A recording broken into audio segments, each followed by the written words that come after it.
the disaster relief headquarters in the Gansu Province. And also we have the construction department of the Gansu Province, Mr. Qingjun. Also we have the deputy head, Bai Yuping, from the National Health Center of the Gansu Province. And also we have the party secretary of the Gansu Province, and they will brief us on the latest situation of the disaster relief in Gansu Province, and they will also take your questions. Thank you. First, I would like to give the floor to Mr. Han Shujun to give us the update. Ladies and gentlemen, good morning.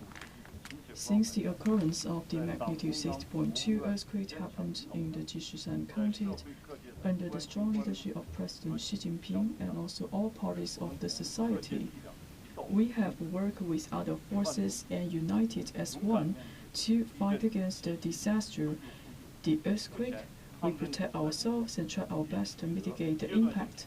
And right now we have obtained substantial progress, and right now we are also trying our best to evacuate all of these injuries and also the victims. We are trying to move these affected people to safety regions. Since the occurrence of the earthquake, the Central Military Commission has taken a lot of measures to make sure that we can protect our people's life. And also for the Emergency Management Department, they have allocated a great number of forces to provide support for the disaster relief. They also provided a lot of guidance on the relief work.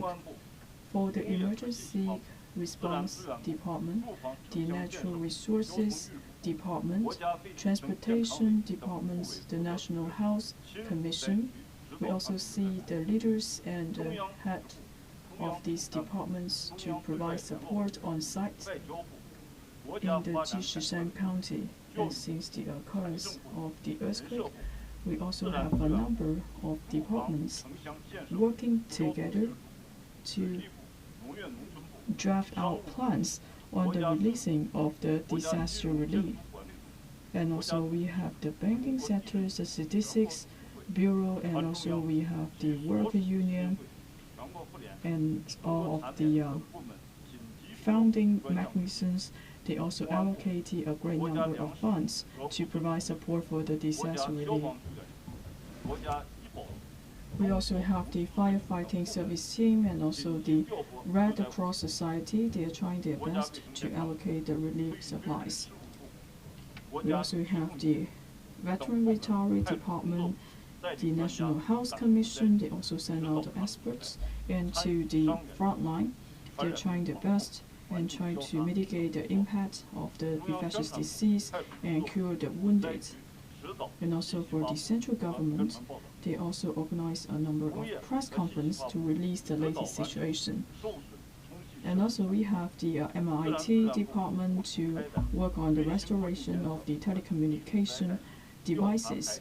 And also we are trying our best to monitor the current situation and send out alarms to the surrounding regions. For the meteorological centers, they are also trying their best to forecast the weather to mitigate the challenges. And for all of these forces, they have tried their best to provide the support for the disaster relief. Right now for Tianjin, Shanxi, Shandong, Liaoning, Shanxi, Jiangsu, Zhejiang, Jiangxi, Guangxi, Ningxia, Xizang, and also the Xinjiang Corporation. They have also donated a great number of donation funds, and also they are providing support for the medical services.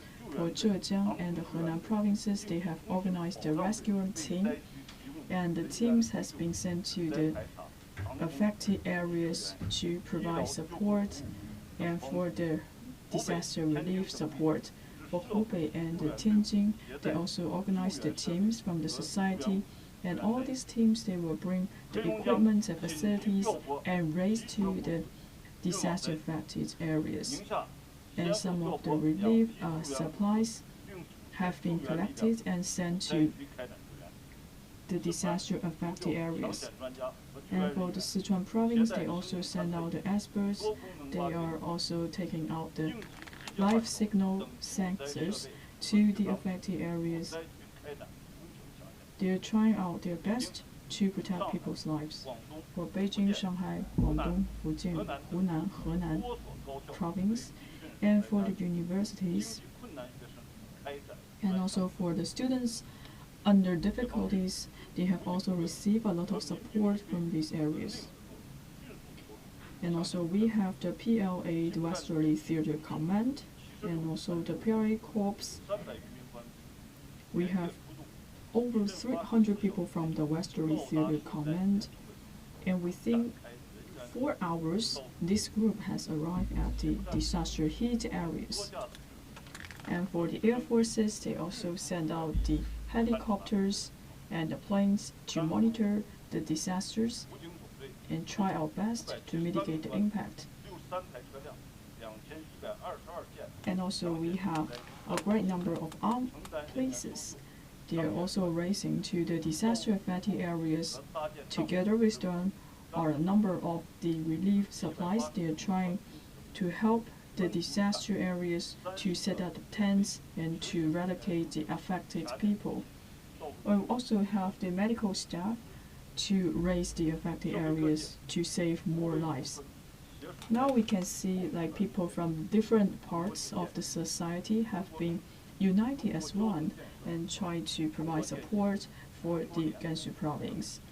For example, we have some of the big heads in the telecom companies. They are also sending out over 100 satellite trucks to make sure that we can restore some of the signals and the telecommunications in the affected areas. And also we have a number of insurance companies and banks, and together with other central, the SOEs, together with some of the key e-commerce companies. There are a number of great automobile brands also joining this endeavor to help the disaster relief support. And also we have some apparel brands, and altogether 30 sports suits companies. They are trying their best to provide the coats and also the daily necessities to the disaster relieved areas. So for these brands and the companies, they have made a lot of donations. So this also showcases the spirit of one party in difficulty, and all the parties come to offer a helping hand. And going next, we will continue to focus the situation of the affected people and also the situation of the disaster-affected areas. And we will follow the guidance of the CPC Central Committee and also the Emergency Response Department and try our best for the reconstruction of the disaster-affected areas. Now the floor is open for questions. Please raise your hands to raise your question.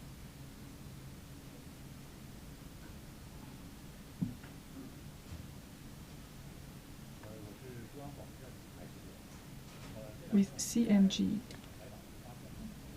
So in the last couple of days, we have do a lot of coverage. My question is about the reconstruction of the post-disaster areas. What will be some of the work done by the construction department for the reconstruction of the affected areas? Thank you. So since the outbreak of the magnitude 6.2 earthquake in the Jishishan County, we have rolled out the level 1 emergency alert.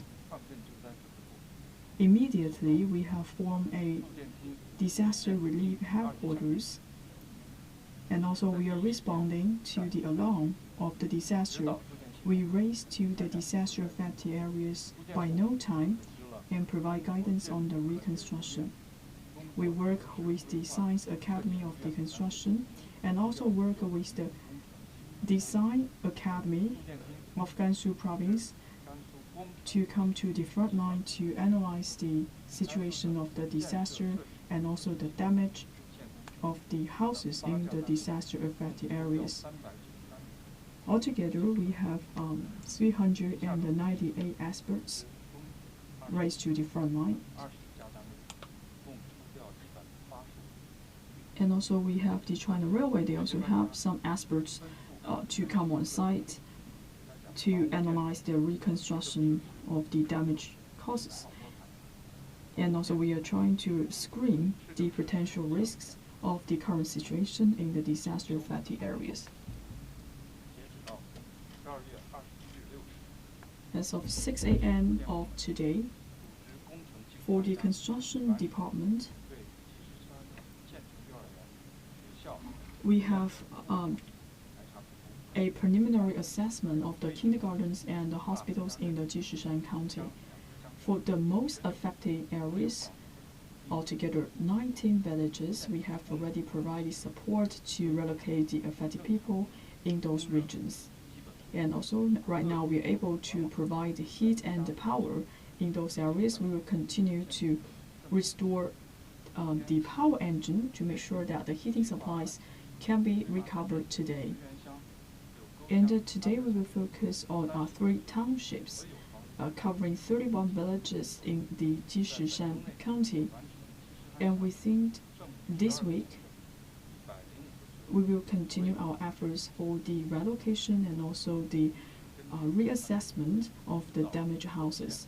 According to the assessment results, we will try our best to prevent the occurrence of the secondary disaster. Thank you. Next question, please.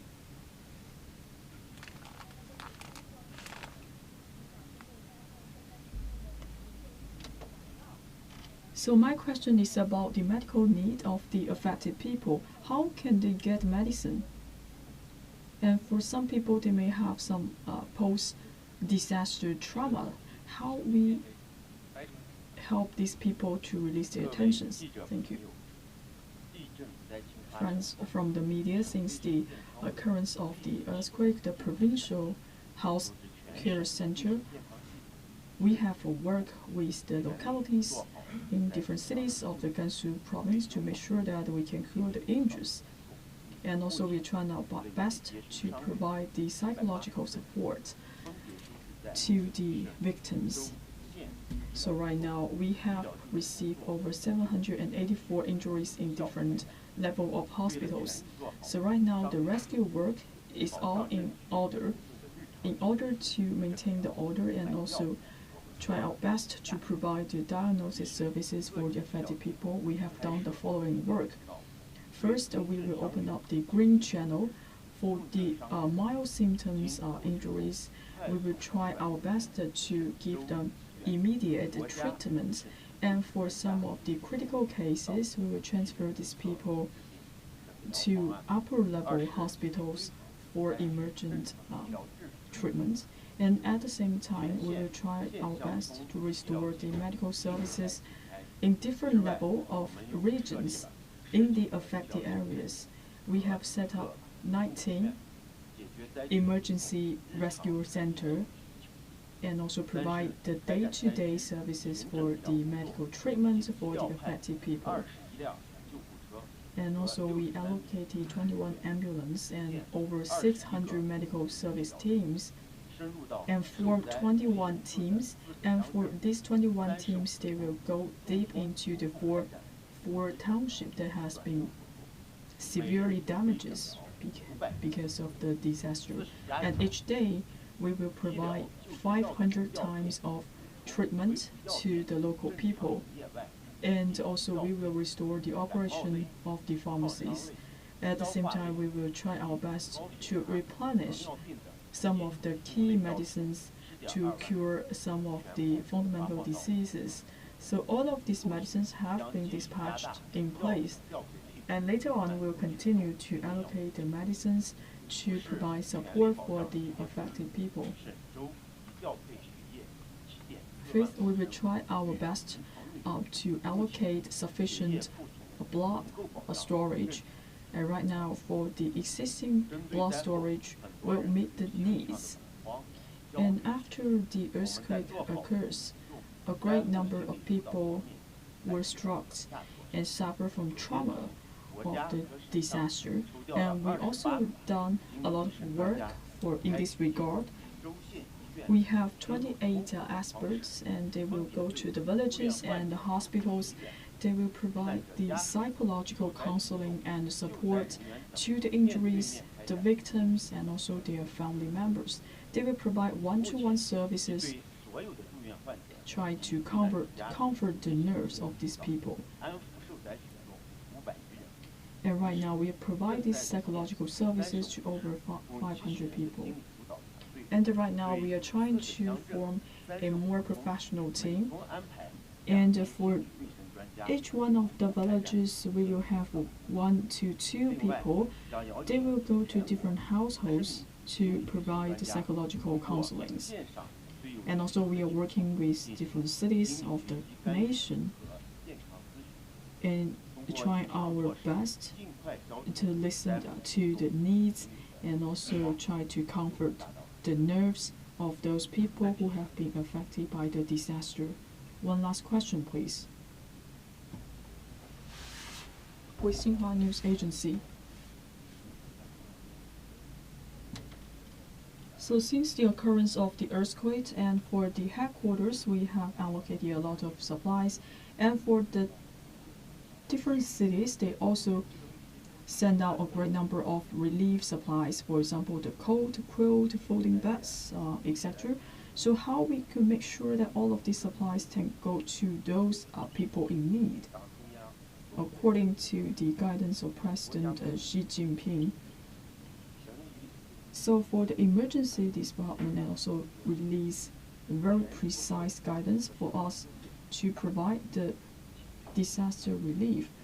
Thanks to the great support of different cities of the country and also people from all around the nation, we have collected a great number of the relief supplies, and also we are trying our best to allocate these supplies to those places in need.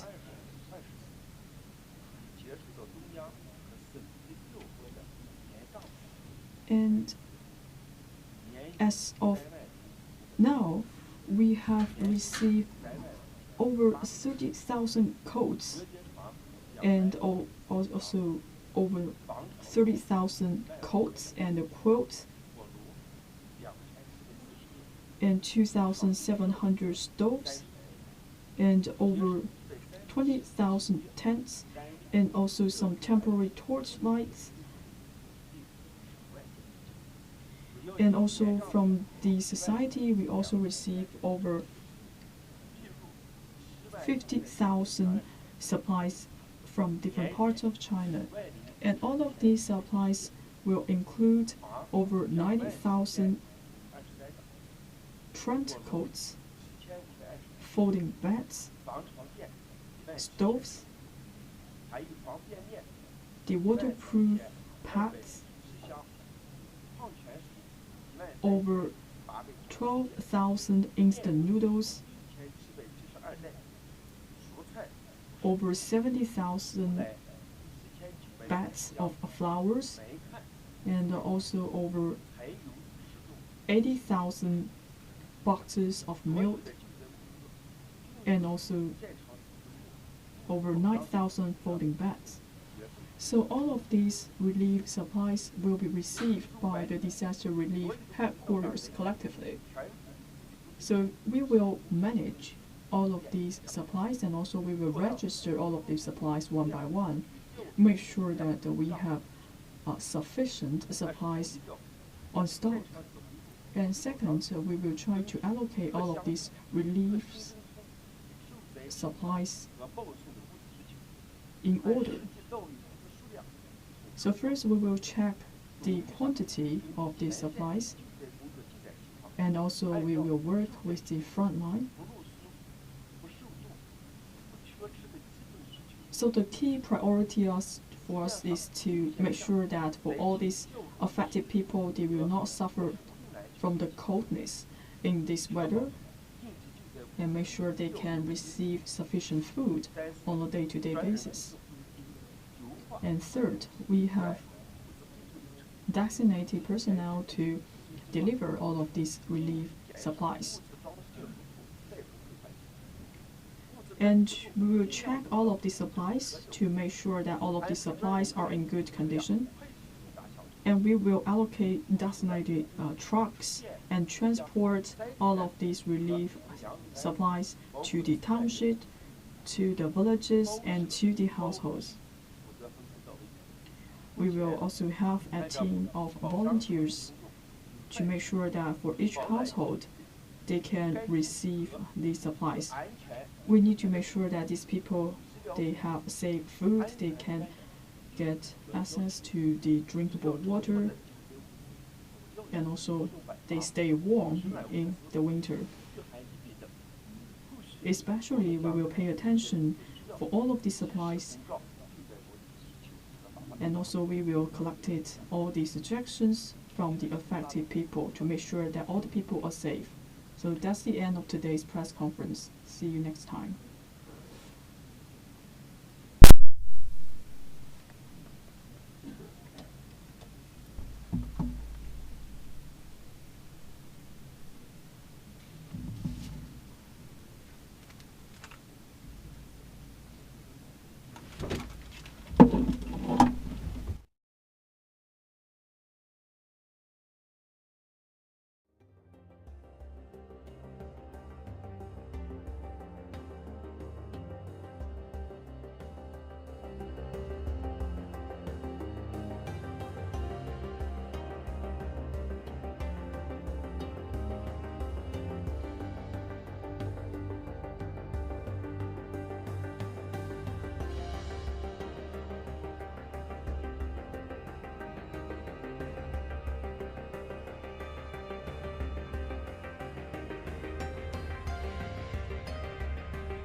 including wound sutures, injections, and transfusions.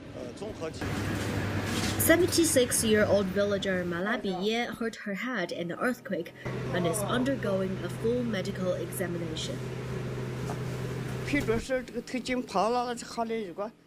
I was sleeping alone when the earthquake struck. I heard a huge sound. I looked up and the whole roof caved in. My head and shoulders were smashed and blood was running down my neck. At present, it seems there are basic lesions on her waist and back, which are not related to today's injury. We've advised her to rest in place for a moment. Most of the patients currently treated in the field hospital are suffering from physical injuries, including fractures. Patients who've been seriously hurt are transferred to higher-level hospitals by ambulance. We followed Malabiye back to her tent. She's my aunt. We've been living together after the earthquake. We prepare a hot meal and hot milk for her supper. We also have the doctor's phone number, and we will take her back for checkups. The field hospital conducts drills once or twice a year, so medical staff are able to respond as soon as possible in case of emergencies like this. 郭天琪 CGTN 积石山 Gansu Province. And rescue operations are still underway in the neighboring Qinghai province as 13 people remain missing. The earthquake triggered sand boils in 2 villages in Qinghai County in Haidong City in eastern Qinghai province bordering Gansu Province. And the sand boils caused many homes to be engulfed or washed away by mud. Rescuers are working around the clock, digging into the mud using spades and shovels, with large excavation machines unable to access the sites. Residents affected by the disaster have been relocated to safe areas, and water services in the 11 villages have been restored.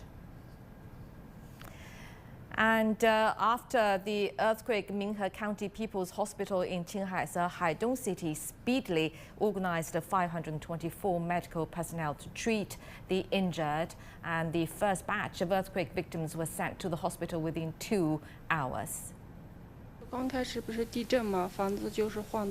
the earthquake started, the house began to shake and part of the wall fell on me. Then I was sent to the hospital by an ambulance. The nurse accompanied me the whole time they examined my body. There were also medical staff giving us psychological counseling to ease our fear.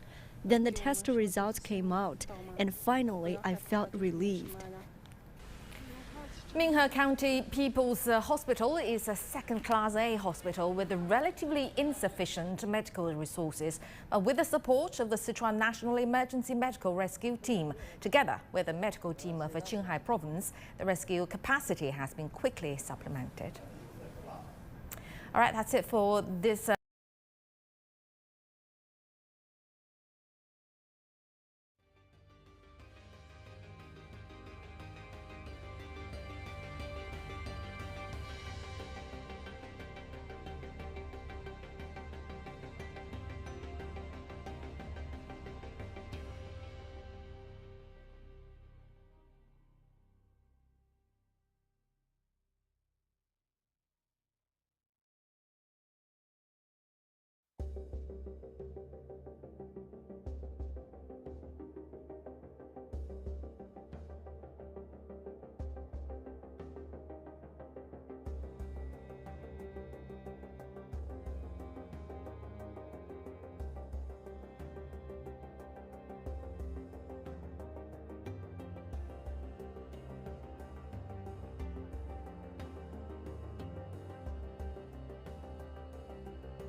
Dear viewers from CCTV and CGTN, good morning. So right now I'm at the Linxianghui Autonomous Region, the Dahe Village, the sheltering place. Right now you could see we have a stall here. They're dispatching the noodle soup and the noodles to the affected people. So this group is organized locally, and actually in winter, and for all of these affected people, if we can provide them warm food, it could help them to feel warm. Because right now it's at noon, we have a long queue here. There are many people staying here to collect the beef noodle. It is easy to prepare. So in the shelter place, we have decided to make beef noodles, so for just a few seconds, and then we can make a bowl of warm soup, beef noodles, so that for the affected people they can stay warm in winter. And yesterday and the day before yesterday, we all come to this shelter place. Now you could see there are some changes. When we just first came here, now, at that time, we don't have that many of tents, but with the support of the firefighting services, we find a lot of damaged houses, and then we have more affected people here. That's why we have to set up more tents to accommodate those people, so they could have a rest in those temporary tents.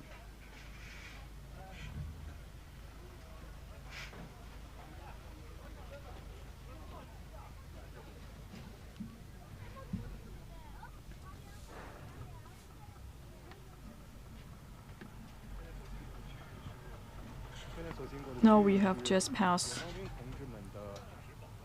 the sheltering places, the catering places for the PLA. So for the PLA, on one hand, they have to provide support to the affected people, and also they have to accommodate themselves. So in this area, you could see the fire extinguishers, and for all of these tents, they are all temporary tents. And we are using a very conventional way to provide the heat. So people will use the stove to stay warm. And we have to set up temporary cables, and this may have some challenges for the fire outbreak. That's why we have this firefighting team here, and they will have a patrol each day to make sure that there is no safety issues on site.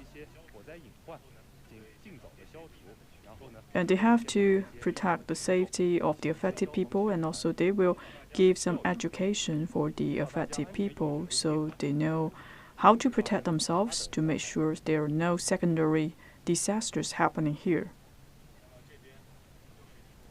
This is another stall to provide the beef noodles to the local people. We could see these may be a group of volunteers. So this gentleman is the person in charge here.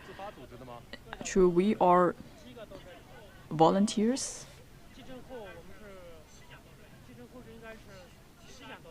After the earthquake, we travel from Lanzhou to Jishishan County, the Dahe village. So how many supplies that we have brought to these areas? We haven't got the time to calculate. We are trying our best to provide the food support to the affected people. Now you could see for the stall, this is a team of volunteers. They travel from Lanzhou to Dahe village to provide the food to the local people. So let's take a look inside.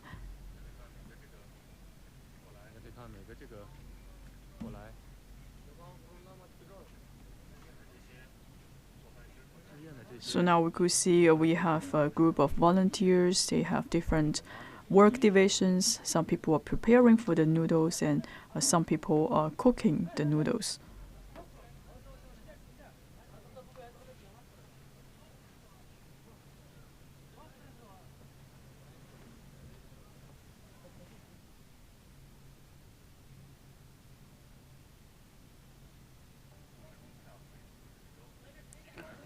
So right now I'm at the Dahe village of the Jishishan County. And right now from the camera you could see a group of volunteers. They have traveled from Lanzhou City to the Dahe village and they are coming here to provide lunch for the affected people.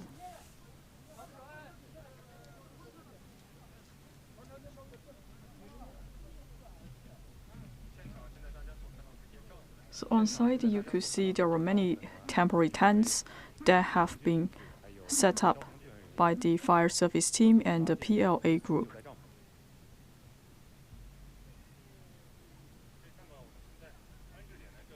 So in these sheltering areas, and they are quite spacious in this area. In this place, it's just a very large, large plaza. We have some consideration behind it before we set up all of these tents, because in this area it is quite empty. We don't have high-rise buildings. For example, if there are aftershocks, we can make sure that for these people, they're staying in this area, they can stay safe and they will not suffer from a secondary disaster or aftershock after the earthquake. Now we can see there were some chimneys here because for all of these tents, they have to use a stove to provide the heating. So before the previous live coverage, we used to come inside of this tent because right now the temperature is very low, but when we enter into the tent, still it is quite warm and people are using stove to get the heating. In this shelter space, right at the beginning, we made 4 shots of the stoves. And for the firefighting team, after they receive the instructions, after they understand the current situation, and they are trying to collect and find out more stoves and transport those stoves to the shelter space to make sure that all the people can stay safe and stay warm in the winter.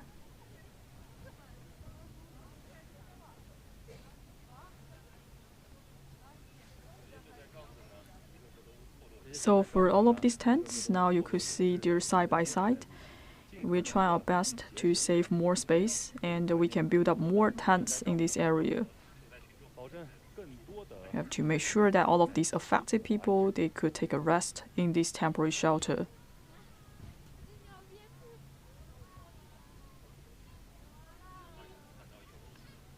Now you could see we have some kids here. It feels like they're getting used to this environment.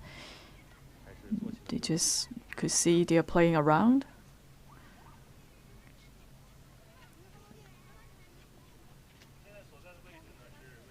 So once again, right now we are in the Dahe village of Jishishan County of Gansu Province. So this is the temporary shelter place in the Dahe village.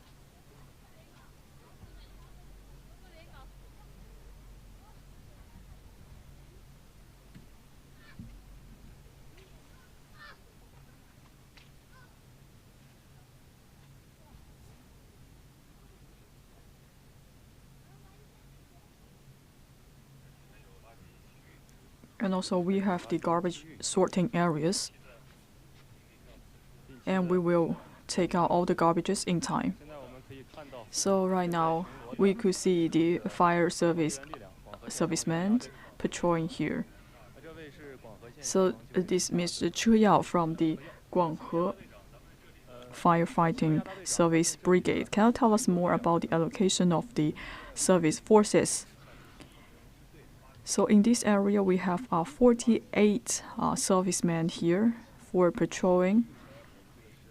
So for every 1 hour, we will have a patrolling here. We have 3 groups every day. So we will have a 24-hour cover for all these people. So what is the purpose for the patrolling?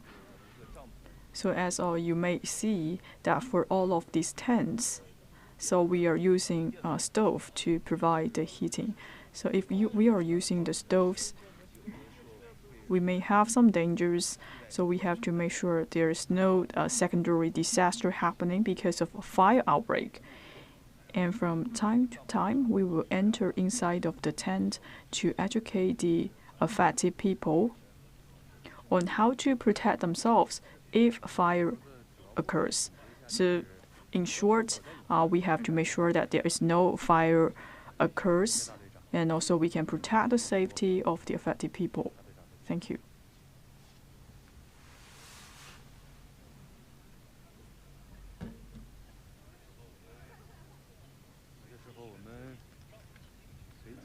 So here are a lot of tents here. Maybe we could pick one to see what looks like inside of the tent. Good morning.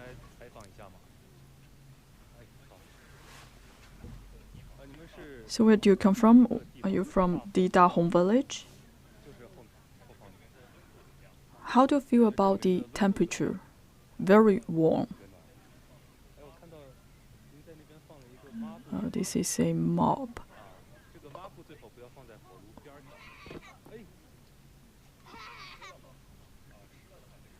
Make sure you do not put those like dry stuff nearby the stove, because in this area it is all of these tents they're using stove for the heating. So how do you feel about the accommodation and the catering service? Have you ate lunch? Because I could see there are a lot of stalls and they're preparing the beef noodles. Maybe you could get some beef noodles outside. So where did you get all of this food? We are taking out all of this food from our household. So for this tent, you could see a big family is living here. How do you feel about the power supply? We have the power supply all day long. Very convenient. Hope you could stay safe in this time.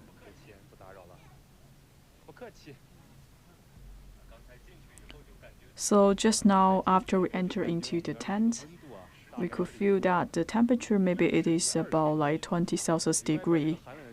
Especially when I come out, I could feel it's quite cold, and we could see the whole family, they are staying inside of the tent.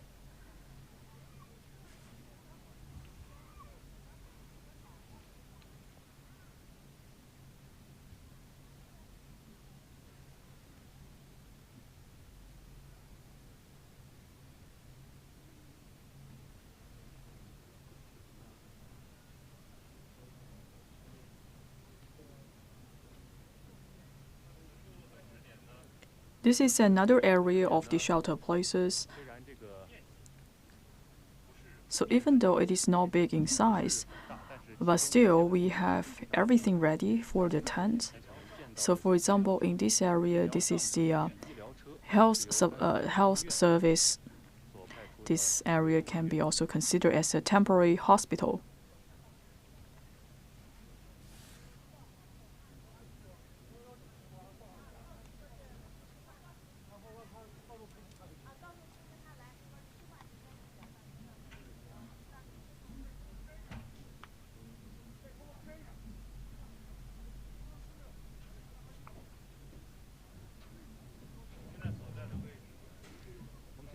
So right now we are at the Dahe village of the Jishishan County of Gansu Province, and this is the temporary shelter for the affected population.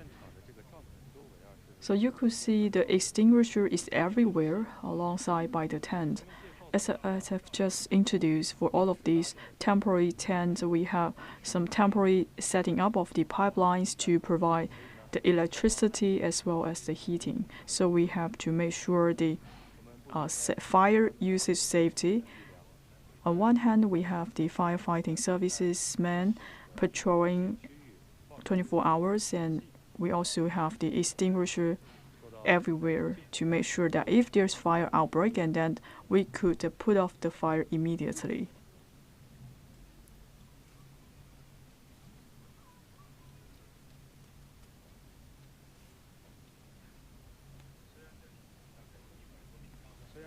In this area, we have over 100 tents, but still, we could see we have the firefighting team. They're still setting up more tents. If we have more tents, and then we can meet the accommodation needs for the affected people. So I would like to take a look inside of this temporary tent. So right now, the fire service team from Ningxia Prefecture, and they're trying to setting up another temporary tent. Now they're unfolding the folding bed.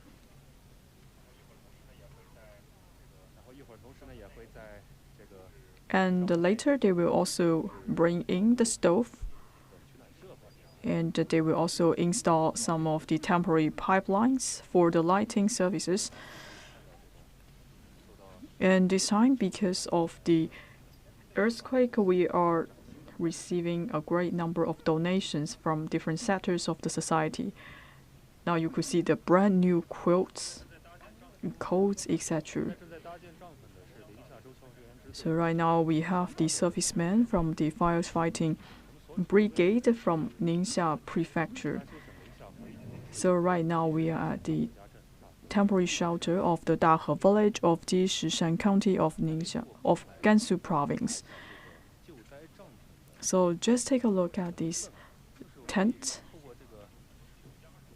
Now you could see for all of these tents, actually they're quite warm. There is a cotton inlay inside of the tent.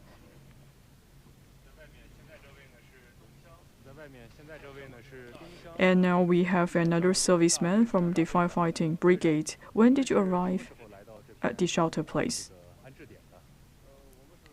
Actually, we arrived here on the 19th of December, and our responsibility is to set up as many tents as possible. And also we are trying our best to provide the education about the fire safety to the local people. And we are trying our best to bring in the supplies here. And this time we have 12 commanders from the firefighting brigades, and we are patrolling in this area every day.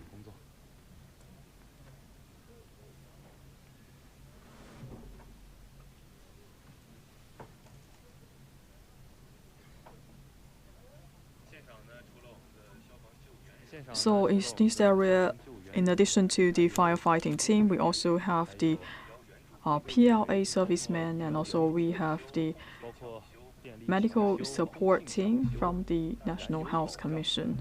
And we also have disciplines from different sectors. And for all of these forces, they have been united to try our best to provide the disaster relief support to the affected areas. Now we will go back to the temporary catering service areas to see what is the current situation.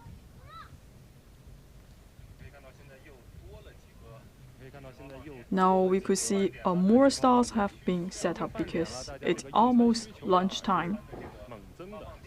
So we have to set up more temporary spaces to distribute the food. Just a few minutes ago, we could see there were only 1 or 2 stalls, but right now we have more stalls setting up here. They are trying to provide food to the local people. And also we have a temporary medical support site here, and some people are coming here to test their blood pressure, and we also see some of the medicines here. So this is coming from the number 2 hospital of Gansu Province, and I believe for this group they will provide the psychological support to the affected people. Well, yesterday I haven't seen this container room here. I can tell from the slogan that all of these container rooms, they have been donated by volunteers in the society. Now I will go back to the catering service area. And also we have a temporary treatment site for the TCN.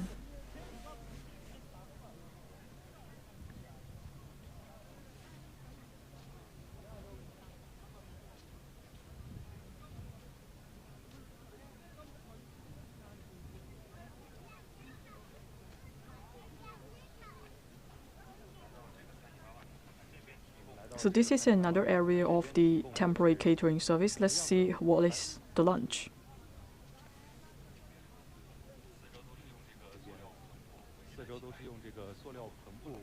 This is a very temporary place, temporary shelter. And we could see they're trying to provide the stew soup to the local people. Many people are queuing here to get their lunch.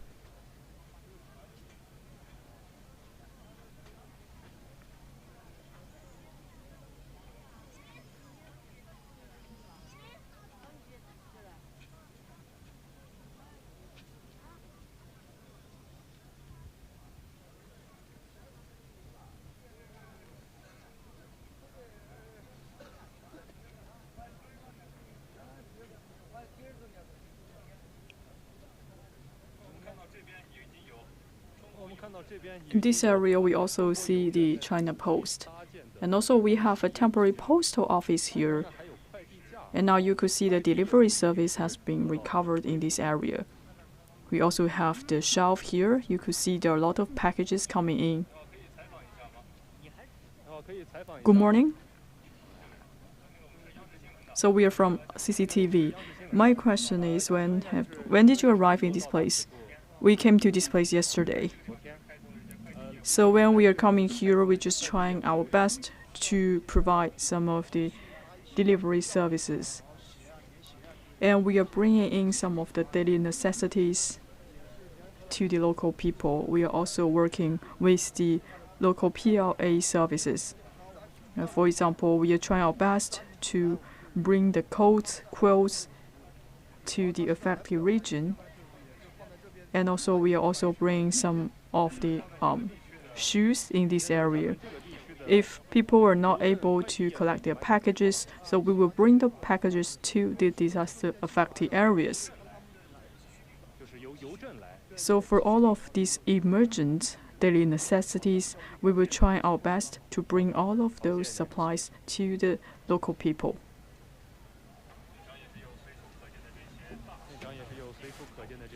And also we have these emergency lighting systems here. So right now we are at the center of the square.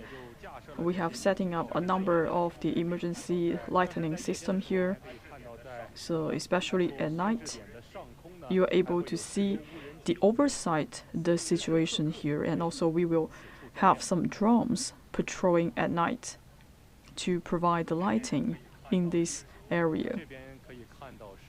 And also we have the National Emergency Communications, and they also set up a number of shelves.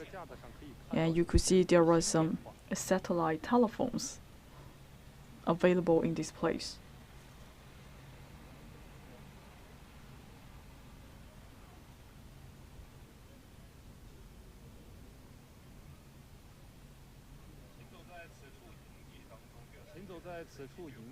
So when I come here, I can strongly feel that when one party is in difficulty, for all the other sides, they will reach out a helping hand.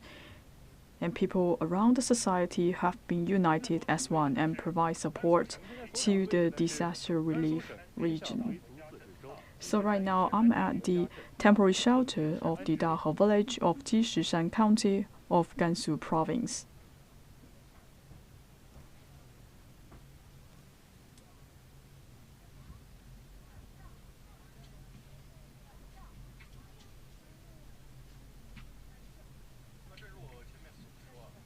Just as I said, so when I'm traveling through this area, I could deeply feel sad when one party is in difficulty.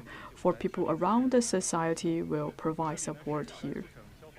And also we have the firefighting service available here. Please stay tuned with me. I will show you more situation in this temporary shelter.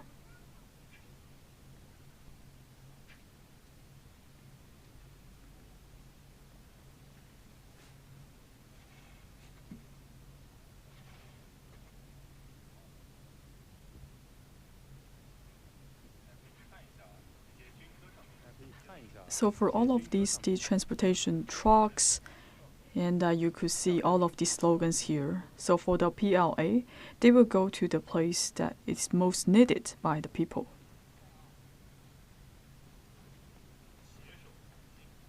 Stay united and overcome the difficulties.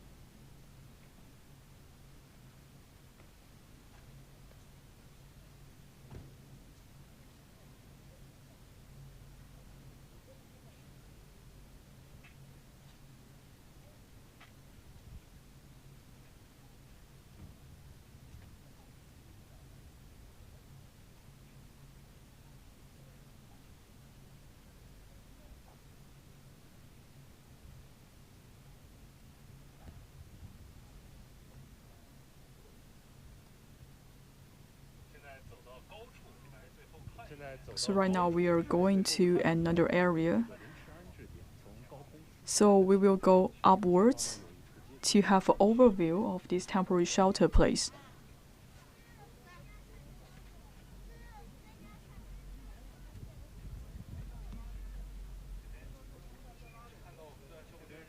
So now you could see 45 servicemen, and they're working together with the local people to set up the tents. So now I would like to go upwards to give you an overview of this area.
What I want to mention, as you can see, a construction site behind me is actually setting up for the temporary housing units for residents to settle in. And the reason for that is, as you just mentioned, after earthquakes, and also some of the houses that the villagers are staying in are actually built with, for example, bricks and mud that we have saw from different footage, and those are the houses that are majorly impacted. So that's the reason why some of the villagers need to be relocated to those units because their houses are no longer safe to stay. In addition to that, I want to share with you is that so far about 300 units of this cabinet cardboard houses will be finished set up by Thursday. And as the company that I've talked to, they hope to finish the entire process of setting up the 500 unit by Friday morning. So this is the effort that's continue going on. And this 500 temporary housing unit is expected to hold up to about 1,000 people. We did a quick calculation. So each of the household have 4 to 6 people, and this unit can hold majority of them. So if on a calculation of 2 people per household, that's about 1,000. But in addition to that, because this household have 4 to 6 people, they can add more beds into this unit, so more people can have a warm place. Especially this housing unit have heating stove. In addition to that, I want to share with you some of the challenging situation here. As you can see, this ground is mixed with snow and also ice, and this is why the situation for settlement is so crucial here, especially for those tents that set up at the settlement location. The impact of cold, snow, and also wind, it's minor, but in this cabinet unit, they can pretty much have warm bed. They can boil some hot water for them to brace the cold wind, especially have a warm place to stay during this cold winter. And that's the latest situation here in Jishishan County. Back to you in studio, Dongning. Indeed. It's especially difficult in such a freezing weather to conduct relief operations there. And, we're very glad to see that things are getting better and better, although pressure is adding and the things are getting complicated with another earthquake striking Jishishan. And you took care for yourself, Ziyuan, there, and be safe. And at least 113 people in Gansu were killed by Monday's tremor and 780 others injured. So bringing us the latest is our reporter Xu Xinchen at People's Hospital of Linxia in Gansu Province. Hello there, Xinchen. So what emergency medical services have been provided to the injured?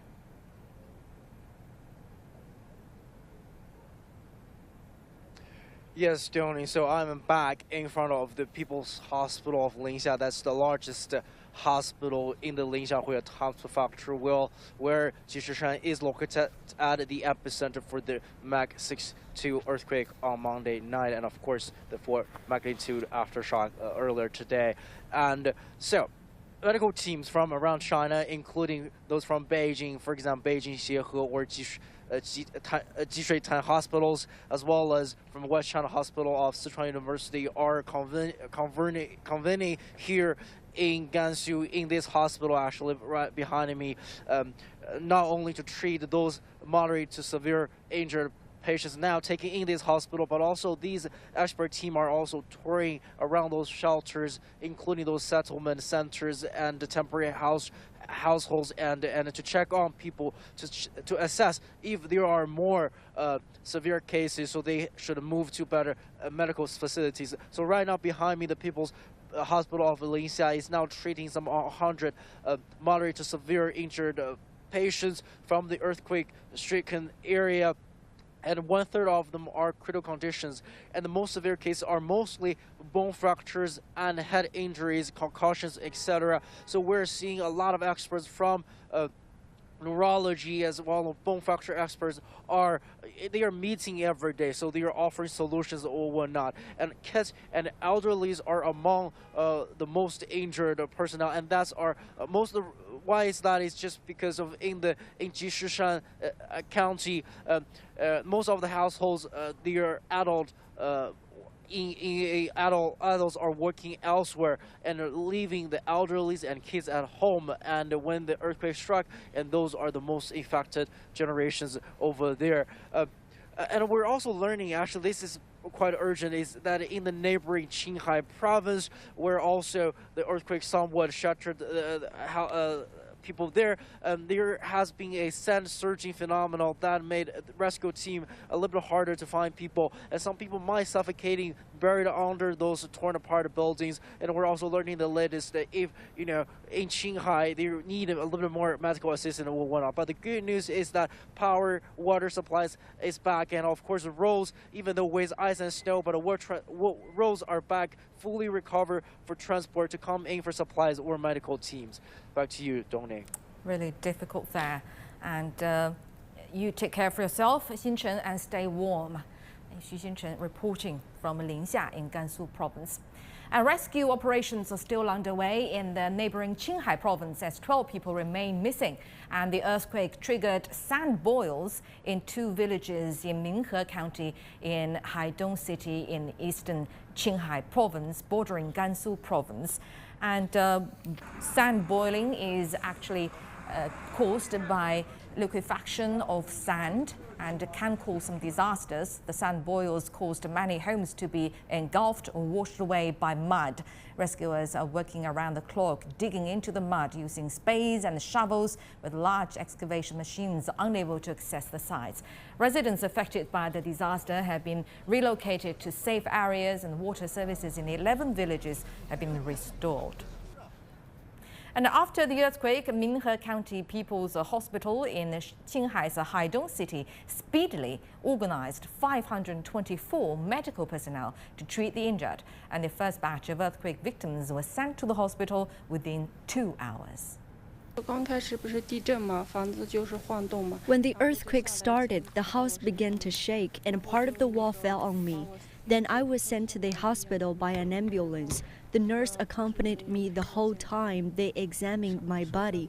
There were also medical staff giving us psychological counseling to ease our fear. Then the test results came out, and finally I felt relieved. Minghe County People's Hospital is a second-class A hospital with a relatively insufficient medical resources. But with the support of the Sichuan National Emergency Medical Rescue Team, together with the medical team of Qinghai Province, the rescue capacity has been quickly supplemented. And now for some analysis, we're joined by Professor Liu Kai, Associate Dean of Social School of National Safety and Emergency Management at Beijing Normal University. Welcome to Global Watch, Professor. Well, first of all, the first 72 hours following an earthquake is said to be the crucial window for rescue efforts. But the focus of efforts has now already shifted from rescue to resettlement and treating the injured. What are the reasons behind this shift? Well, thanks for your question. The first 72 hours are usually considered as a golden period for rescue, but the below freezing temperatures pose big challenges. The low temperature has greatly shortened this precious window. Second, the collapsed buildings are mainly lower buildings in villages. This reduces rescue difficulties and speeds the rescue work. Meanwhile, the rescuers have done their best and raced against time to find lives. All disconnected people in quick hit areas in Gansu have been found. So I think that's why the focus of rescue efforts has now shifted from rescue to relocation and reconstruction. Right, and with that being said, what kind of supplies are most needed there? Well, because the local temperature is very low, so warm items are the most needed supplies, such as cotton canvas tent, blankets, quilts, winter coats and shoes, power generators, heating facilities, and also the medical supplies, feminine sanitary products, halal foods are also needed. Apart from those relief materials, local officials also said at press conference today that psychological counseling had been in place as well. How crucial is that? Well, the earthquake caused damages to roads, and this hinders the transportation of supplies. But I noticed that the local governments have been speeding up the recovery of damaged roads, and the relief vehicles can reach the disaster-hit areas smoothly now. So for sending supplies to the disaster zones, I think we have to strengthen communication with the disaster areas, keep us informed what are really needed and the transportation conditions to ensure the urgently needed supplies can be sent to the disaster area. I have just talked to one gentleman here, and with the earthquake, when the earthquake happened, for this gentleman, and he take his 2 kids like coming out of the house, and in less than 1 minute, for all of this mud is like pouring down and also covered his houses. But fortunately, he is able to escape from his household. And for some of the courtyards of these family households, they have been completely covered by the mud. Now you could see for these houses, so for some parts of them are covered by the mud because of the earthquake. And in the other area, it is actually the highway that have been connected to villages. And as of now, according to my knowledge, for some of these highways will be clear today, and will continue to stay here to get the latest update.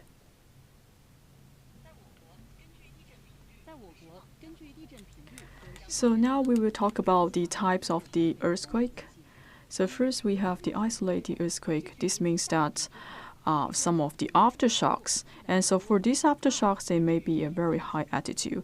And the second, we were talking about the aftershocks after the major earthquake. And also the third type is multiple types of the aftershocks. According to our statistics, for 80% of the aftershocks, they are the major earthquake aftershocks, meaning that if you have a magnitude above 5 magnitude, and then maybe you will not suffer from a strong aftershock. So we have to pay attention, for example, the landsliding and also the collapse of the reservoir, etc. So when we are setting up the temporary tents, we have to stay away from those areas. For example, if we suffer from a great number of aftershocks, so for the people, we have to make sure that we stay in safety areas. We should not go back to the places we lived before. And during the aftershock areas, we need to have the armed forces and also the rescue team and trying to relocate our people to safe places. So now we are talking about some of the secondary disasters. For example, the fire, the explosion, pandemic, tsunami, etc. So for all of our affected people, we have to stay calm to make sure that we stay safe. For example, if a fire occurs, we have to cut off the power line, and we have to call the police and try our best to put off the fire. And if there is a flooding, and we have to stay away from the flooding areas. If the landslide is happening, still we have to evacuate ourselves to safer areas. We should not stay nearby the mountains. And if there is a leakage of the gas areas, we have to go to safer places for medical treatment. We have to get prepared for the supplies. For example, food, medicines, and some emergency daily necessities.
China stands at 113 in Gansu Province and 22 in neighboring Qinghai Province, where 12 others are still missing.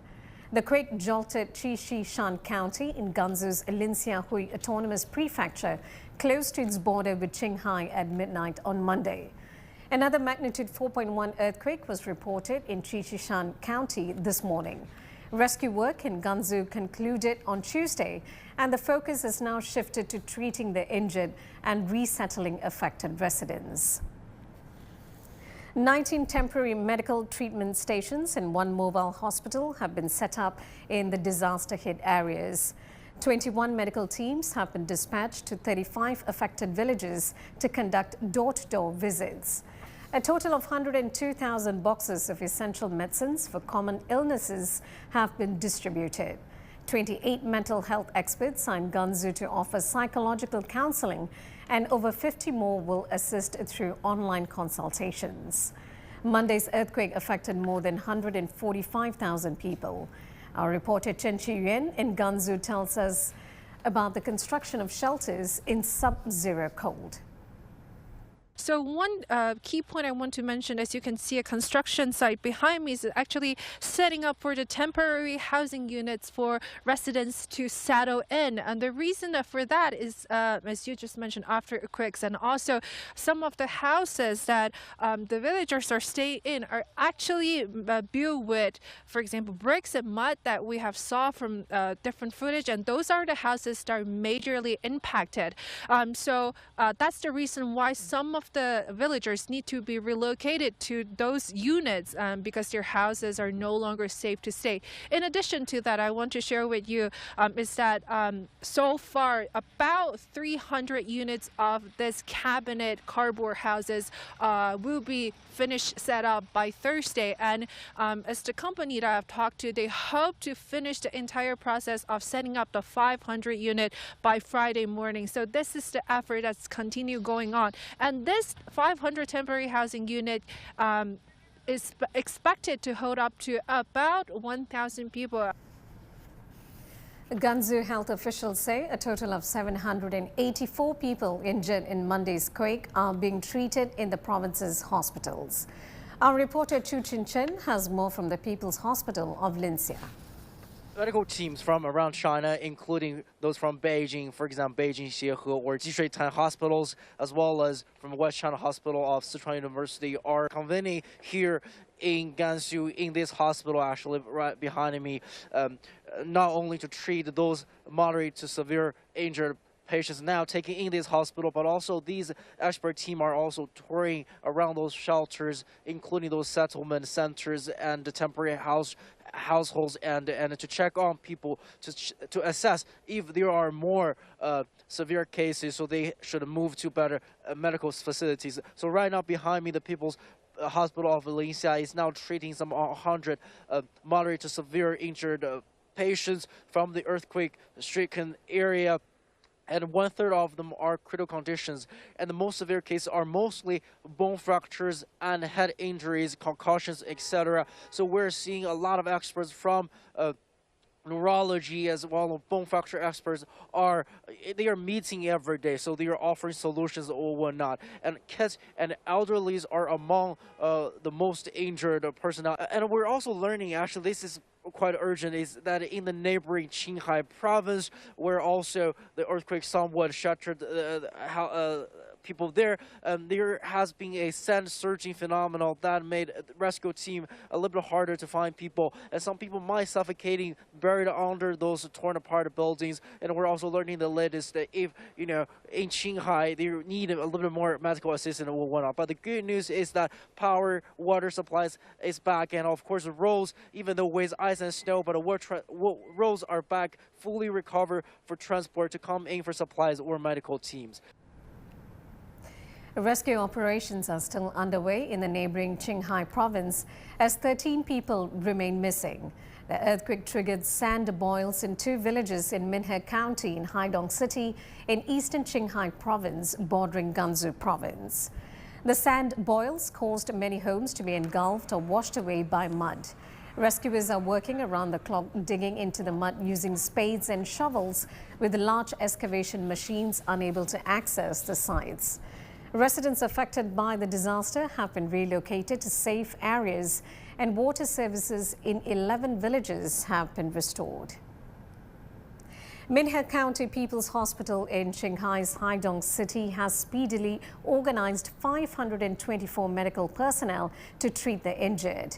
The first batch of quake victims was sent to the hospital within 2 hours. When the earthquake started, the house began to shake and part of the wall fell on me. Then I was sent to the hospital by an ambulance. The nurse accompanied me the whole time they examined my body. There were also medical staff giving us psychological counseling to ease our fear. Then the test results came out, and finally I felt relieved. The hospital is a Class A hospital with relatively insufficient medical resources. But with the support of the Sichuan National Emergency Medical Rescue Team, together with the medical team of Qinghai Province, the rescue capacity has been quickly supplemented. We spoke to Professor Liu Kai, Associate Dean of the School of National Safety and Emergency Management at Beijing Normal University, about the current rescue efforts. The first 72 hours are usually considered as a golden period for rescue, but the below freezing temperatures pose big challenges. The low temperature has greatly shortened this precious window. Second, the collapsed buildings are mainly lower buildings in villages. This reduces rescue difficulties and speeds the rescue work. Meanwhile, the rescuers have done their best and raced against time to find lives. All disconnected people in quick hit areas in Gansu have been found. Well, because the local temperature is very low, so warm items are the most needed supplies, such as cotton canvas tent, blankets, quilts, winter coats and shoes, power generators, heating facilities, and also the medical supplies, fermenting sanitary products, halal foods are also needed.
Hello guys, now you're watching the live stream of CGTN. I'm the reporter Guo Tianqi. As you can see, we are at the epicenter, the Dahejia town, the Dahejia village resettlement site. After the 6.2 magnitude earthquake hit Gansu, this place becomes the largest resettlement site in the epicenter. There are about more than 100 tents providing shelter for about 900 survivors. And after 2 days, today is the third day after the earthquake, so we can see the supplies are much more abundant than usual. And here is the place that a lot of people, especially those unofficial groups, the volunteers, they are delivering the materials here, and they will gather at this spot first for the distribution. I can see there are lots of quilts because during the night the temperature can be very low at this moment, and also drinking water, some instant foods, instant noodles here. And also we can see these materials come from different places. We saw some vehicles from Anhui, Shandong, which are all the coastal city and eastern part of China, about 2,000 kilometers away from here. And I just talked to some of the volunteer, the unofficial rescue troops in this spot, and they say they're coming from Shandong province. And 指挥长您好，This is the command of the rescue team from 山东。您好，给我们介绍一下你们是什么时候来的，来自哪里？我们是昨天上午到的，我们来自山东济南。我们济南总共来了4支队伍，有东风救援队、青山救援队，还有一民救援队，还有这个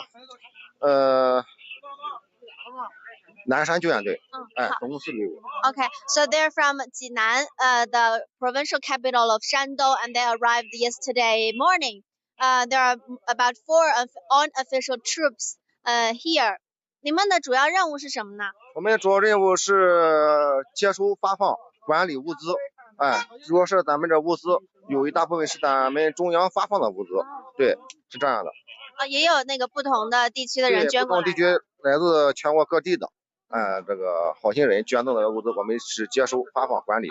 好 ，so he told me that they are in charge of distributing and the management of all those daily necessities from the central government as well as the other provinces around China. All of them are volunteers. 你们都是志愿者，对不对？对，我们都是志愿者。对。全都是志愿者。您之前有没有参加过其他的救援 ？Have you been participate in other rescue tasks before？今年的涿州，河北涿州。那个洪水。去年这个河南。还有河南，还有咱们当地，我们长清区，我们属于长清区有一次也是721。也是个洪水。So they've already also participated in other rescue tasks of the flood in山东、河北、河南 provinces. Okay, so 谢谢你们。你们现在这个物资，您觉得就是丰富程度怎么样呢？目前来看还不错，都很可以。目前就这些。那个配给是怎么样的呢？很好，配给很好。对。就是每个人都可以领多少物资？每个人都可以，怎么说？只要你缺，你可以过来取。这是不限量的，是吧？不限量的。好，不够。明白了。对，好，谢谢。What a relief! He told me that because of the abundance of those supplies, there's no limitation of everyone can get how many supplies. For example, the water. And there are some coats, warm clothes, quilts, very important. So let's go further. And the first day after the earthquake, the command official in the headquarters in the front command center say there are already more than 30 groups, 30 unofficial troops. 往这边一点吧。30 troops that are unofficial troops that are helping to provide rescue and other helps in the epicenter, and they advise other teams to stay in Lanzhou, the provincial capital of Gansu Province, for a while for further instruction, because we know that the epicenter is the volunteers as well as the rescue forces are pretty enough. And here, also the epicenter in this resettlement site, there are also other kind of services. Here is a medical center, and the banner over there says it's providing traditional Chinese medicine services. Uh, also the Western medicine together. I think maybe we can ask some of the medical works here. 我们可以问一下后面的这个护士。哎，护士您好，我们是那个中央电视台正在做直播，我想问您一下，你们是哪个医院过来的？我们是大河下中西医结合医院的。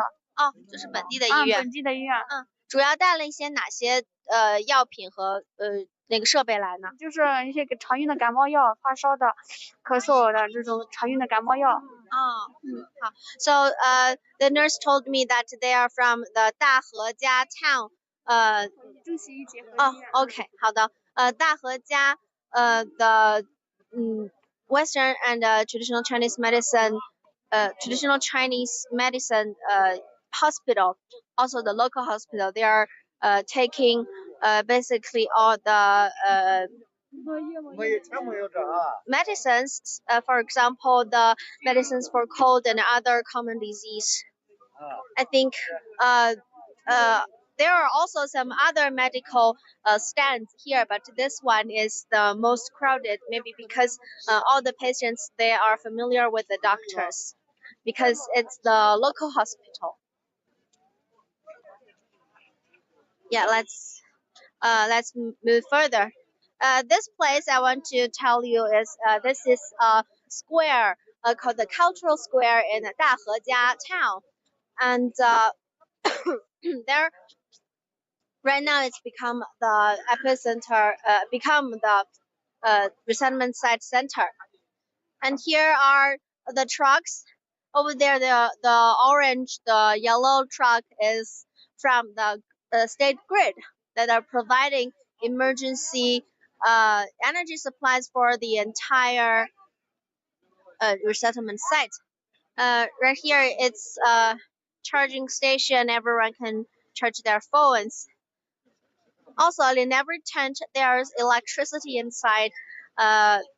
There's light and other things you can use, but you can also charge your phone here by using this generator provided by the state grid.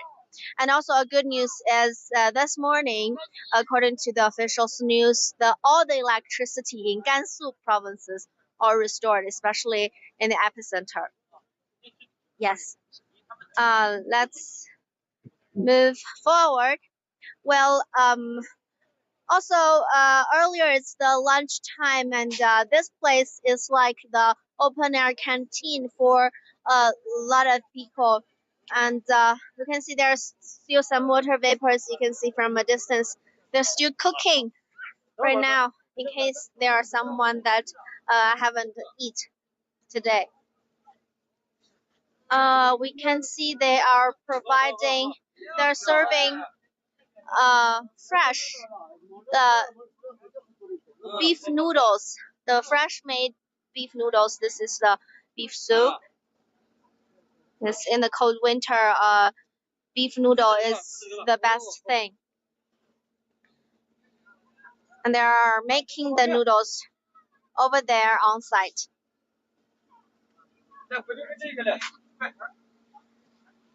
你好，我们可以进来拍一下吗？可以。好，谢谢。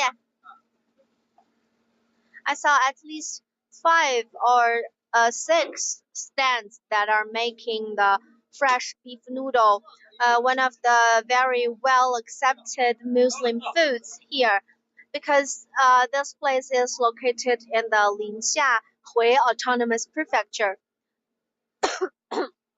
Sorry, so most of them, they are Muslims. with hot soup and spicy dressings and real beef here.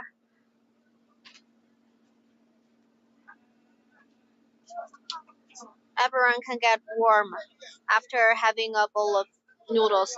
Actually, we also had a bowl of beef noodle this new one, and it's really is quite warm.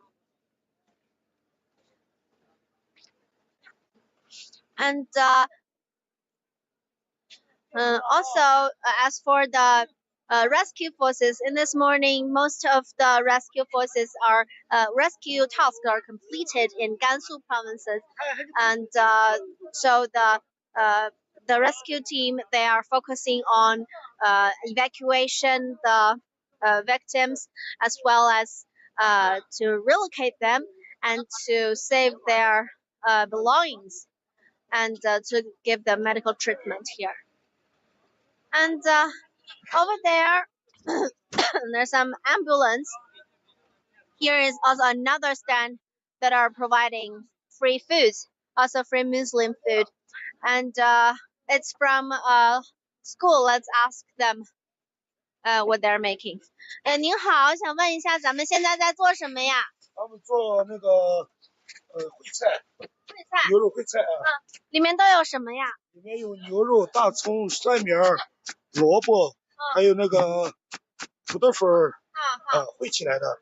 好。然后另外一碗萝卜菜，一会儿那个馍馍，咱们这边的，你们是哪里过来的？我们是从康乐县过来的。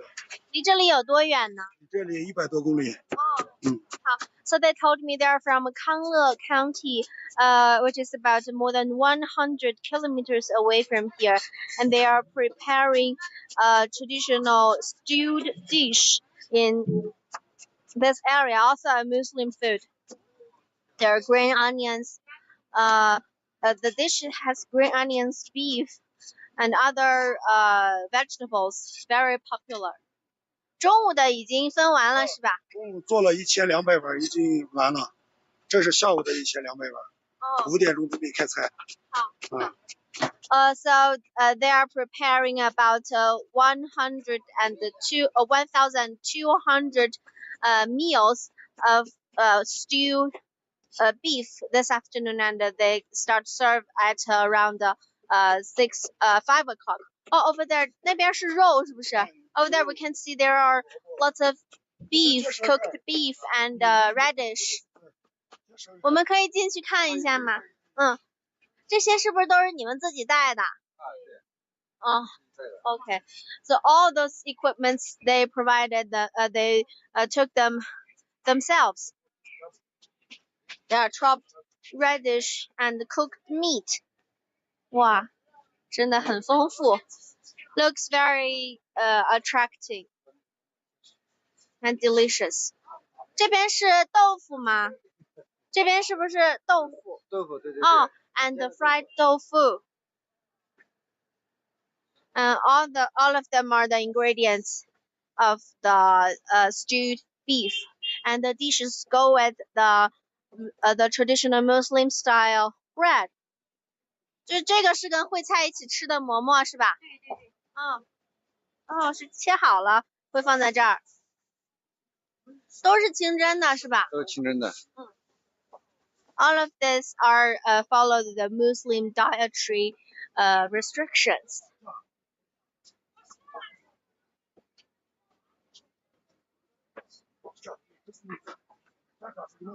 好，那我们不打扰了，我们去别的地方看一下。So we can leave them. Maybe I think we should leave them to prepare, and we can take you to other food stands. So if you come here at the lunchtime, basically you can have everything. Earlier at around 1 o'clock when we arrived, this place is more like a market or a food market. A food market, what's different is everything is for free. Oh, over there is still a stand that are serving, and I think this is the most popular one. We talked to them earlier. They're making a spicy stewed chicken, also very popular. Wow, the fresh cooked chicken is ready to serve. 那边做好了是吧？你好，我们可不可以到里面拍一下？你们再发。好，谢谢。They say we can come here and film the footage of them distributing the stewed chicken. Smells really good.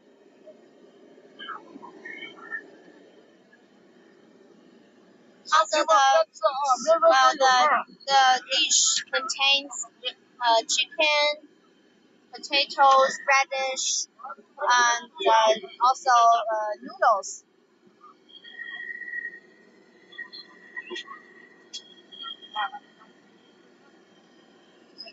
Different from other stands, they are cooking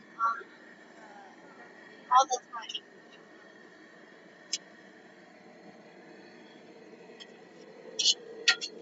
Using two stoves cooking together.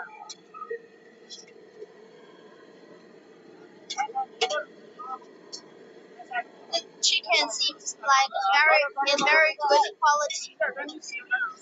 老板你好，我可以跟您简单说两句吗？你们从哪里来的？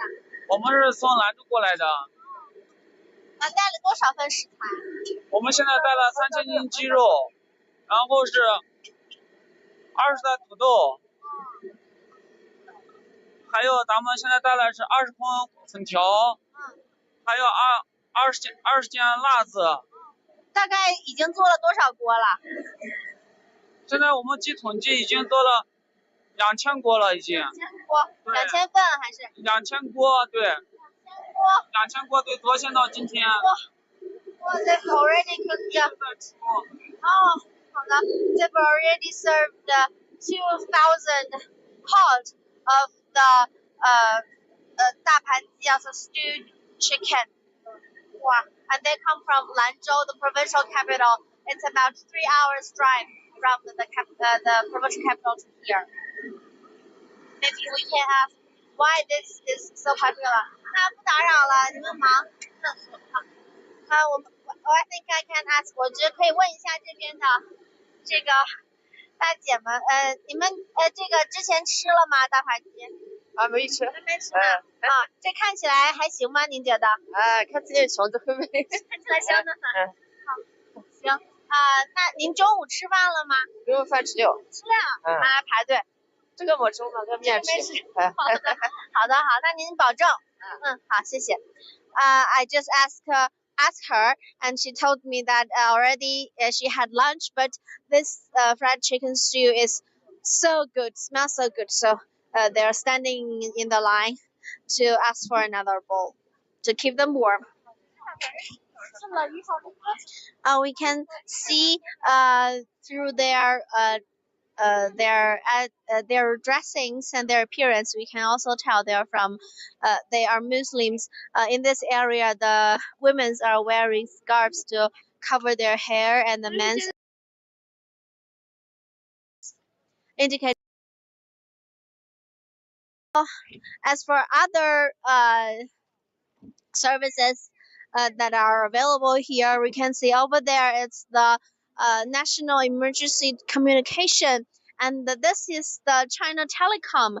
And what's surprising me is, although this is in the emergency temporary settlement site, this place have free Wi-Fi.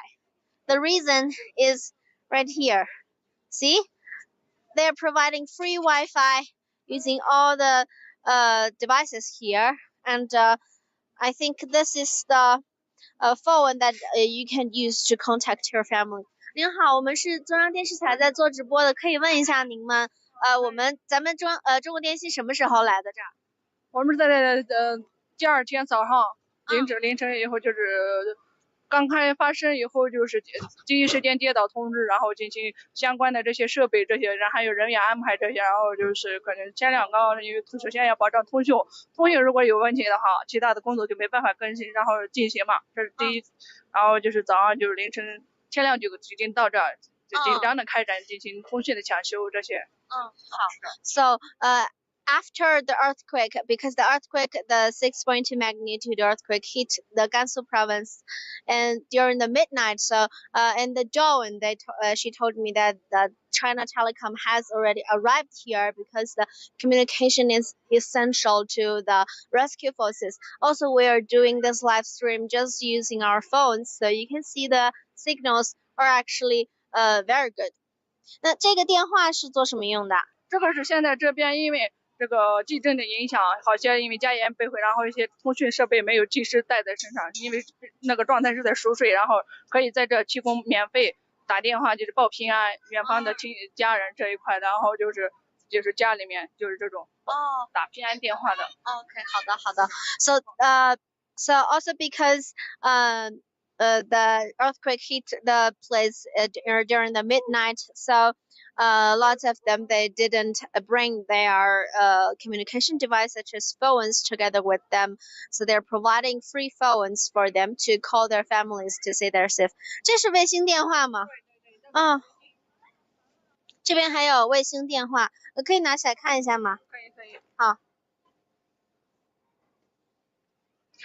This is a satellite phone here. 这个是做什么用处的？这个也是可以打电话的，也是可以。如果说我们这边有需要这个连微信需要智慧这一块，它也可以支撑的。这个是这样的。Yes, so if those people that are living in the at the first time during the first period of the rescue, if they need to use the the satellite phone to contact their family, they can also find one here. 好，我们带的这些设备都有哪些？您可以说一下吗？这边我们这些是现场的这个保障通讯的第一的，就是落地，包括是升空的这个基站，就是信号的这块基站是相关的设备。这个里面整体就是这个大型的，还有局部的，还有整个包括宽带，还有卫生方方面面的这一块的应急的基站，整体我们的电信通讯基站这个是可以飞起来的。这个是信号的那种信号，这个是两边是相当于我们那种硬件设备嘛，这个是属于这个通讯。为什么还有螺旋桨？这个是接收信号数据频率，整方面打开的这个全方位这一块覆盖整体的信号是这样的。好，那 WiFi 是通过哪一个设备提供的呢？WiFi 我们在首先把那个连接器安装在相关的这个指挥室或者应急，后边是我们这个后边是好像是这个应急的这个医疗团队的医院这一块，然后安装在他们办公室或者是指挥室。有三块，这边一处，然后在后边有一处，还有在门口那一块是军队，还有那些交警那一块的应急指挥室里面都安装3方这样，然后我们信号的这一块设备就在这儿，我们在这保障，因为以防进行破手了，进行信号中断。保持网络畅通。好的，谢谢。So she told me that all of these are the emergency communication devices to safeguard the signal is operating smoothly, and they are installing some Wi-Fi devices in the communication center of each rescue forces. For example, they've installed one in the medical service center emergency, the field hospital, and one for the police officer, also the PLA. Let's move further. And because I also discovered some really convenient things.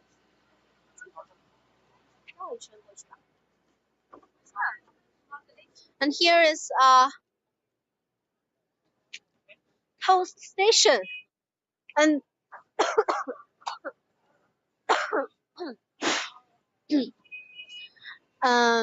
we know that China Post is not only providing the posting services, but also banking, the finance service. And this place, I saw there are the packages that are sending to this resettlement site. 您好，我们是中央电视台正在做直播的，想问这边都是这个灾民、受灾群众他们的快递吗？对，这都是他们寄过来的，就是购买的东西。哇，就在这儿还可以网购，就这2天到的是吧？就这2天到的。那我们是什么时候过来的呢？我们从19号。19号开始就是这个临时点就开了，现在往外寄东西呀，往里收东西。都很方便。Okay. The staff here told me that they arrived and the first day after the earthquake is December the 19th, and these packages are all belonging to the affected personnel that are living in the resettlement site, and also here they can post things outside. 谢谢你们。我们继续往前走了。So also because of the transportation is resumed. Actually, the transportation from other place to get inside the epicenter is operating very smoothly since the beginning. Because when we arrived here, we also arrived at the epicenter on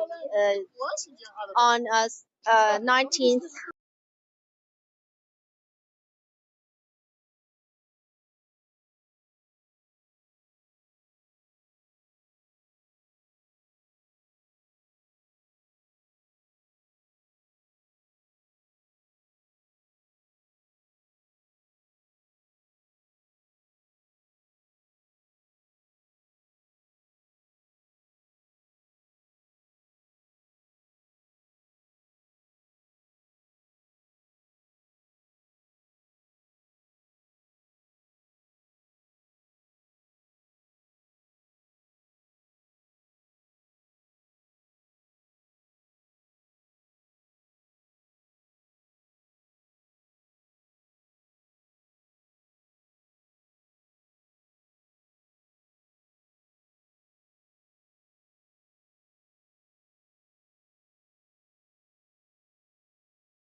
So sorry for the technical issue. I'm the reporter Guo Tianqi from CGTN. We're still here at the epicenter of the 6.2 magnitude earthquake in Gansu. The location is Dahejia Town, Dahechun resettlement site. And as we are coming, as we just show you here,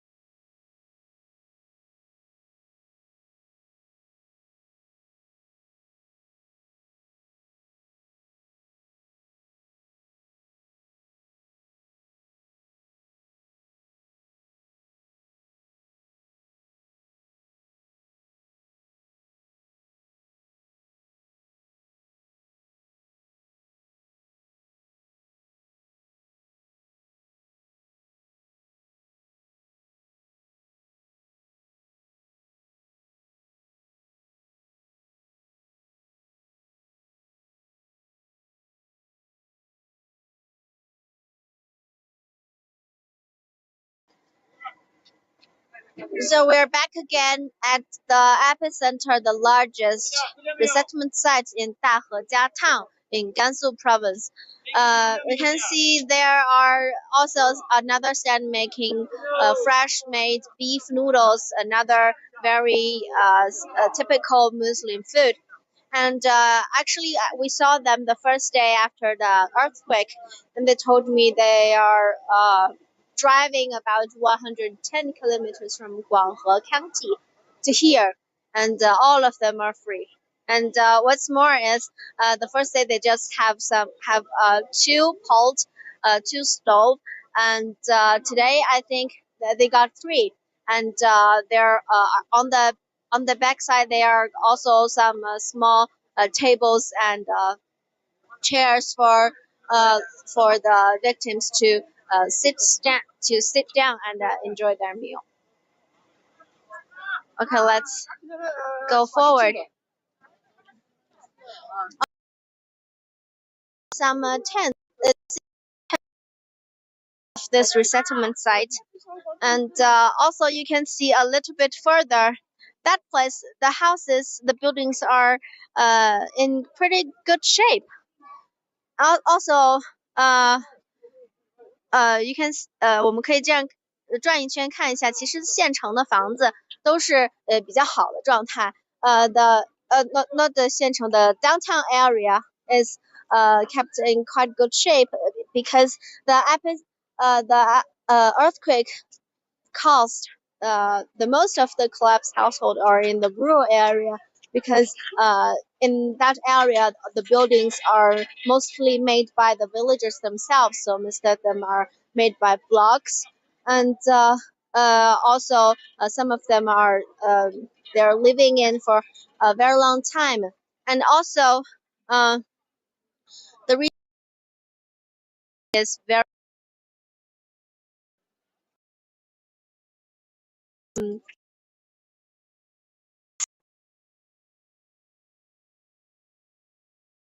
we didn't find any earthquake that are 5 or maybe the village earthquake, and also in the midnight they are lacking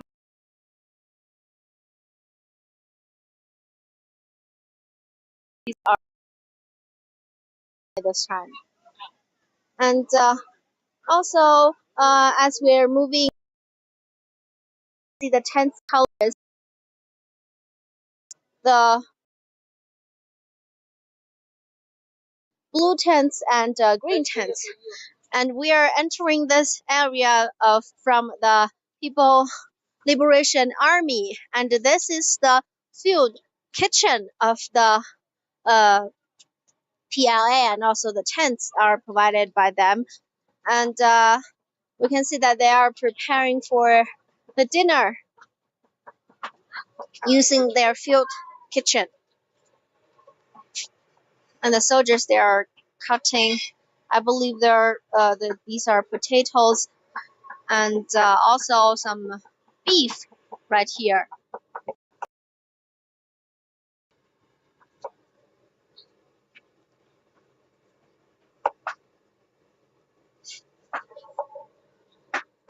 这里还有肉。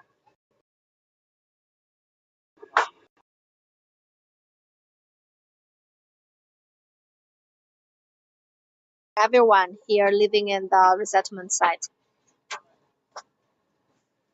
同志你好，我们是电视台的记者，可以给我们晚餐大概是什么吗？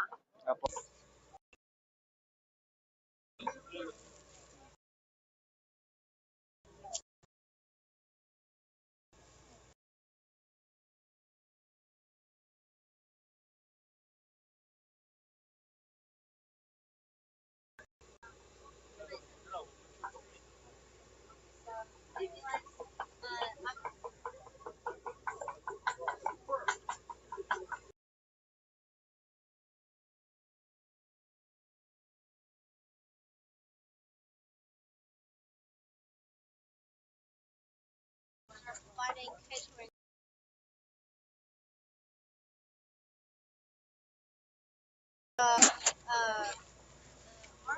They have to train at the field a lot of times, so they're also training their soldiers to have the ability to provide hot meals and cook in the outside in the field. All the movable vehicles that especially to cope with emergency situations, to provide hot meals for soldiers. And in this case, they arrived here immediately and they started cooking for all the and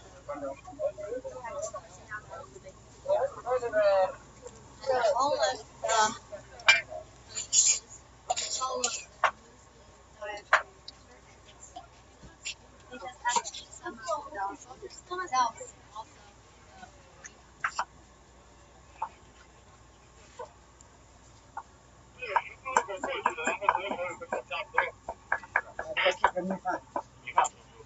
so they're providing some stewed fish and steamed rice here.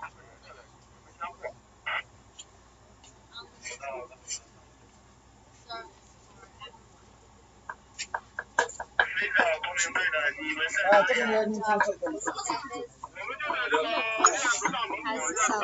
plant embedded in this blueberry cast.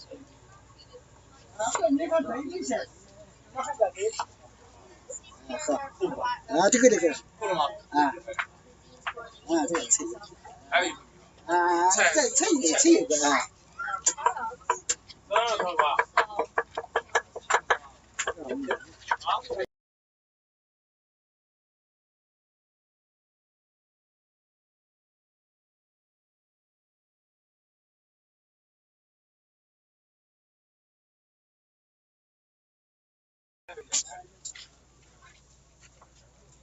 I believe the different vehicles they're providing different have different functions.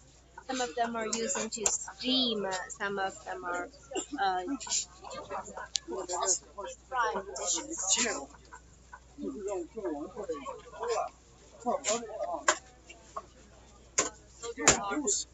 Taking care of the chickens.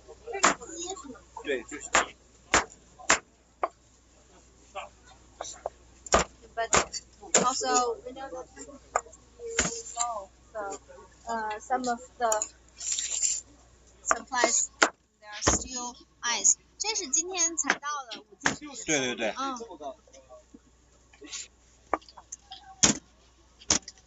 So they told me that it's the material are just delivered today. 班长可以给我们简单介绍一下这个野战厨房的配置有哪些？有4个酱的，4个炊事罐车那个灶，还有两个柴油炉，还有2个这个柜子，还有1两个高压锅，前面后面的两个高压锅，还有两个前面的那个炒菜的锅，大概就是这些。那在战时的时候，就这些可以为多少的士兵提供饮食？大概的是200个，大概200个。So they are taking the movable kitchen, the field kitchen that can provide catering service for about 200 soldiers. 那我们今天晚上大概准备做些什么呢？一个大盘鸡，还有一个烩菜，就这2个，还有主食，有个米饭。都是咱们这老百姓比较喜欢吃的。好，谢谢。So they also preparing some stewed chicken and stewed beef. This is for the locals.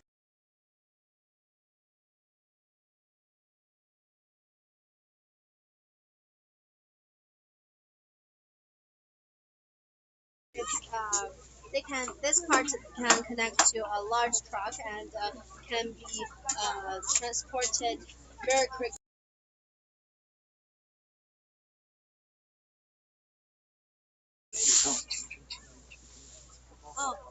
And here is the board that says all of the ingredients are follow the Muslim dietary restriction.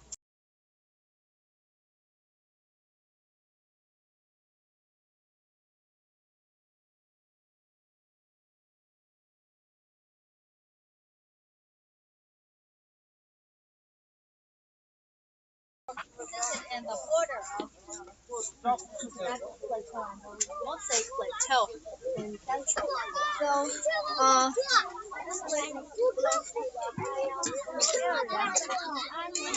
So the temperature at night can be very low, approximately minus 16 degrees Celsius during the night, and right now it's also the temperature is approximately minus 5 degrees Celsius. So having some hot meal are very essential to the people here. And maybe we can go further there to see inside.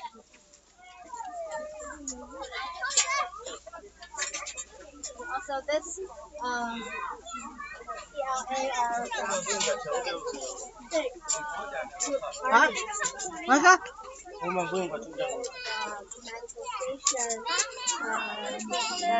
can provide some basic medical service to the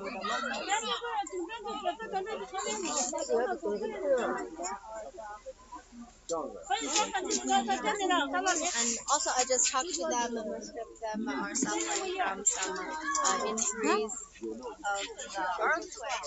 And some elderly, they asked for to see the blood pressure and some other common examination of their bodies, and if they when they're escaped from their collapsed houses, if they didn't bring the common medicine they're using constantly, they can come here, and the medical soldiers can. You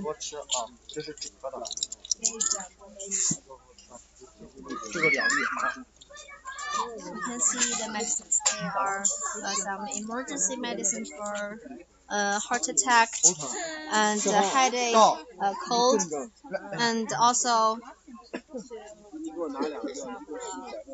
bone injuries.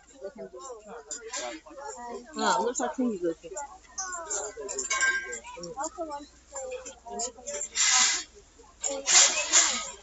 want to show you this device. It's connected to the stove that is inside this tent.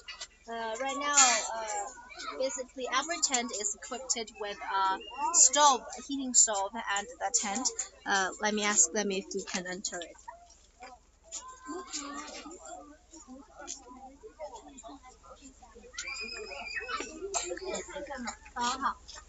And I asked them if we can enter and have a look at their tent. They said yes.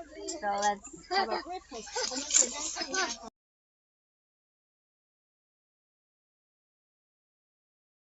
a bit is much more higher than the outside.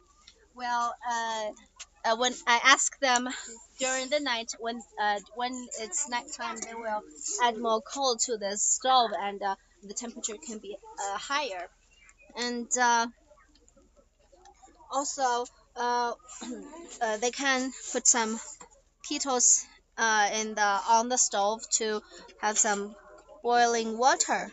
You can see it's quite warm. And there's an orange, some tea, and all the beds and the quilts are provided by this resettlement site. And also the tent itself is very thick winter style tents.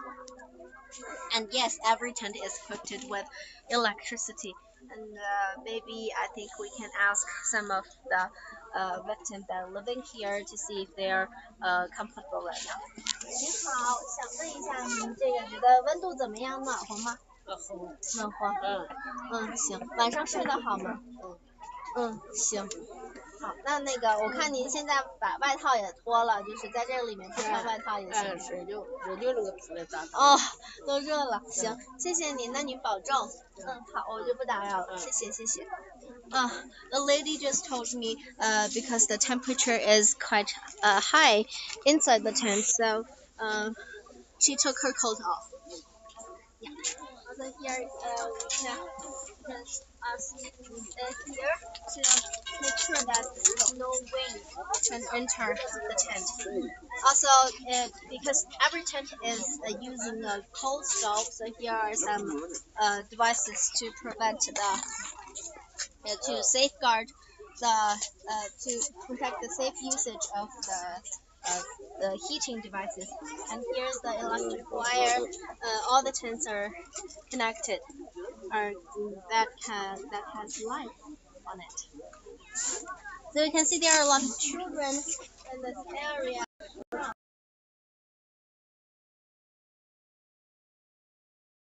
There are still also some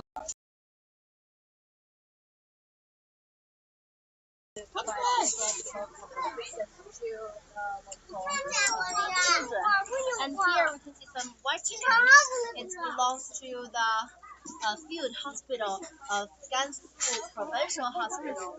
And also earlier when we just arrived here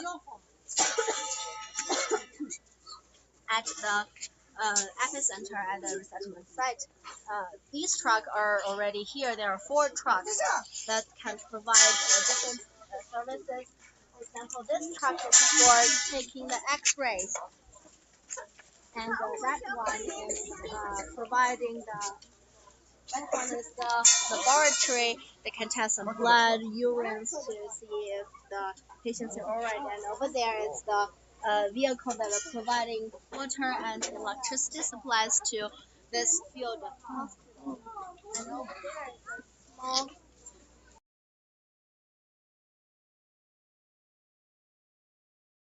surgery place that can provide some basic services that can extend to this lodge. Also, these hospitals. Okay, so these are the tents of the field hospital. We can see there are signs like saying it's the one. First, the word number 1, word number 2, and also some other.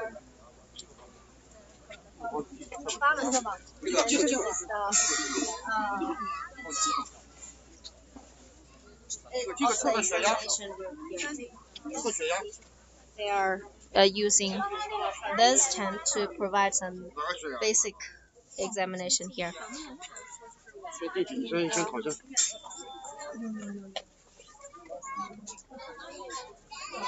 Let me ask some of the staffs we can get a closer look to the vehicle inside. 我们现在来做直播，就是有没有那个哪一个这个车是空着的形式，我们可以看一下的。I'm asking him if there's something the truck is not using right now. We can have a look. So this is the surgery vehicle can provide some basic surgery here. 这个车里有哪些设备？上面是这个生命体征的监护仪，下面是整个的一套麻醉装置，然后其他的这是我们的多功能手术床，基本上它能保障这个基础的这种外伤的各种各样的外伤手术。This place is the emergency surgery room. And it's extended. It's quite spacious. 这其实空间还挺大的。对。它的这个车是可以展开的，然后展开之后，它的这个面积就相对来讲比较充裕，然后也是可以提供4到5名这个优工作者在里面进行手术。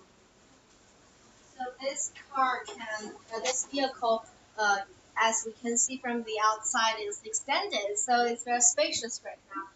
Here, these equipments can provide most of the injuries, the injury and the surgery operations here, and it's enough room for 5 to 6 medical works to operate here. Actually, the first day we arrived, I saw an old lady that she hurt her head during the earthquake, and she she was sitting here, and the medical workers are cleaning up her wounds and gave her some injections to prevent further infection, and also they stitched her up here. And later, also she took some X-ray pictures to see if her bones are all right. 我们其他的车可以。可以。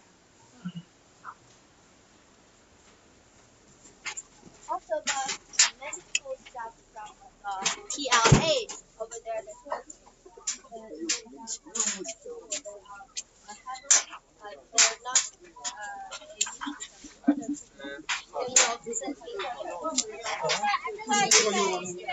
and this is the X-ray room. X-ray vehicle. Here is the place that can take the X-ray, and the operation room is inside here. 在这边就是操作的是吧？对，是在这边操作的。然后这个我们现场的一些灾民如果受到像骨折呀类似于这样的创伤，我们会第一时间把它抬到这个放射车，然后进行拍片，然后确定它是否骨折或者是一些症状，我们可以去进行一个分辨。So if the affected personnel they are injured from the earthquake, they can take some X-rays here. 这些是之前我们拍过的照片是吗？是的。这个是他的脚怎么了？这个脚呢，我们看到呢，就是它主要是踝关节的一个软组织肿胀。然后呢，就是说它这个有一个细微的一个骨折。有一个骨折。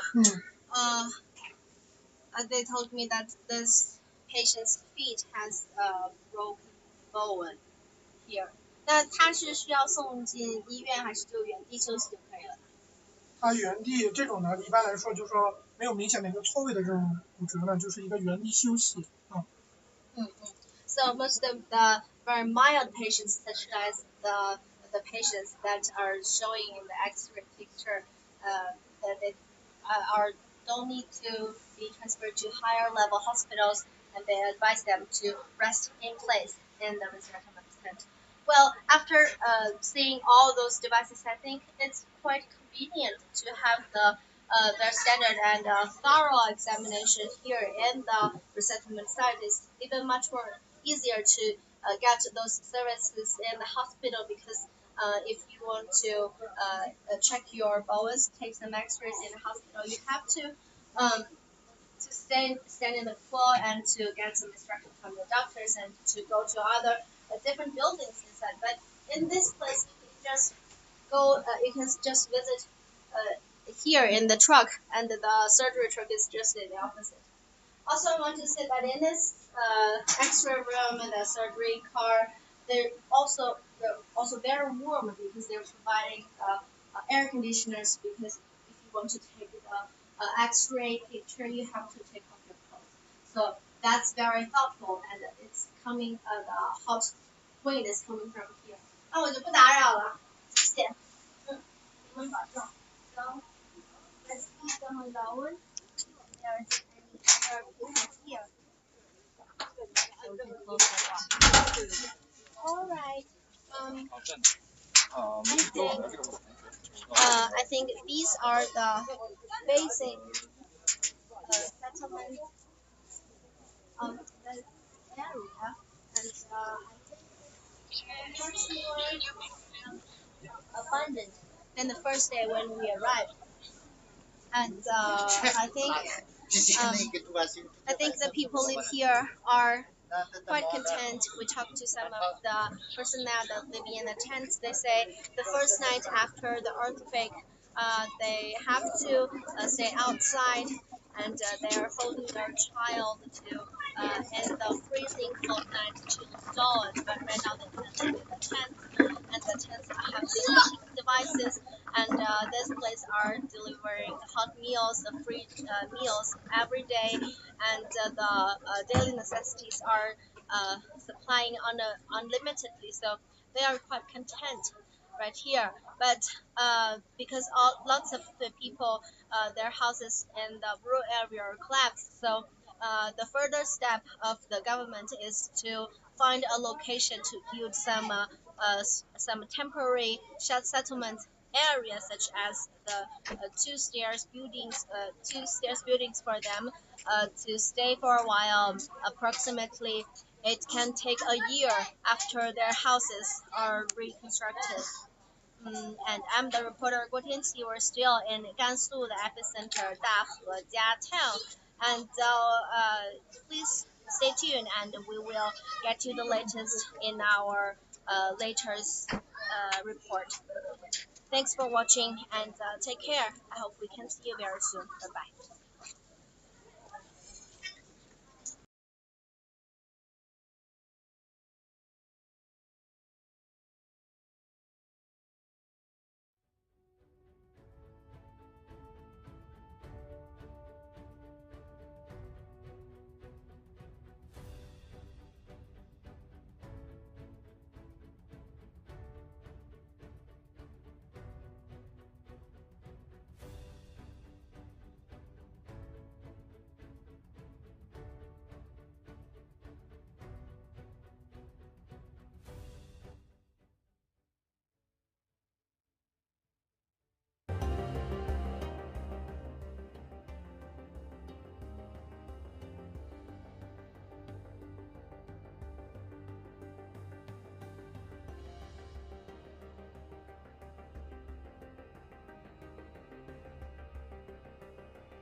CMG group.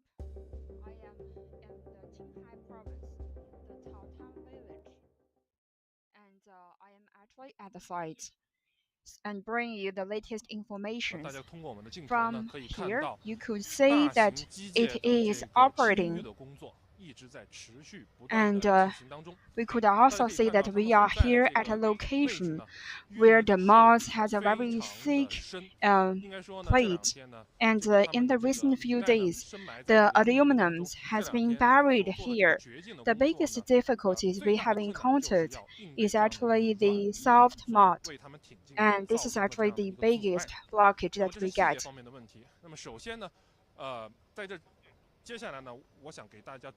Now I'm going to give you a brief introduction on the site. The area was covered by thick mud. The situation on the site is very complicated. In order to make you better understand what is happening on the site, I'm going to give you two photos to introduce you. And actually, this is one of the drawings that the Big Data Center has made about the remote imagings. Here, the map follows the general structures. The total terrain goes from the north part to the south part. I'm also going to use my hand to point to the yellow area. So we could also see here that there is a belt along the line, and this is a trough where the slice goes through these terrains, and also it covers the total areas. And to the right side of my hand, it is the Taotan village. And on the right part of my hand, it is the Qingtian village. So while we are keeping a close eye on these areas, currently the total landslide is quite huge. According to the primary estimations, the total sands is the volume of the sands is actually surpassing 36,000 square meters. And for the Caotanchun village, as well as the Jingtian village, the affected area, there are 65 different houses being buried under the slides, under the sands. Another thing I want to introduce you is that here we have circled on so many different squares. This is representing the positions of each one of the houses.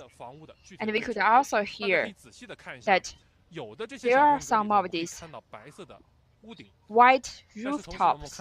Sometimes we might not be seeing the white rooftop, which means that the house itself has been 100% buried under the moss.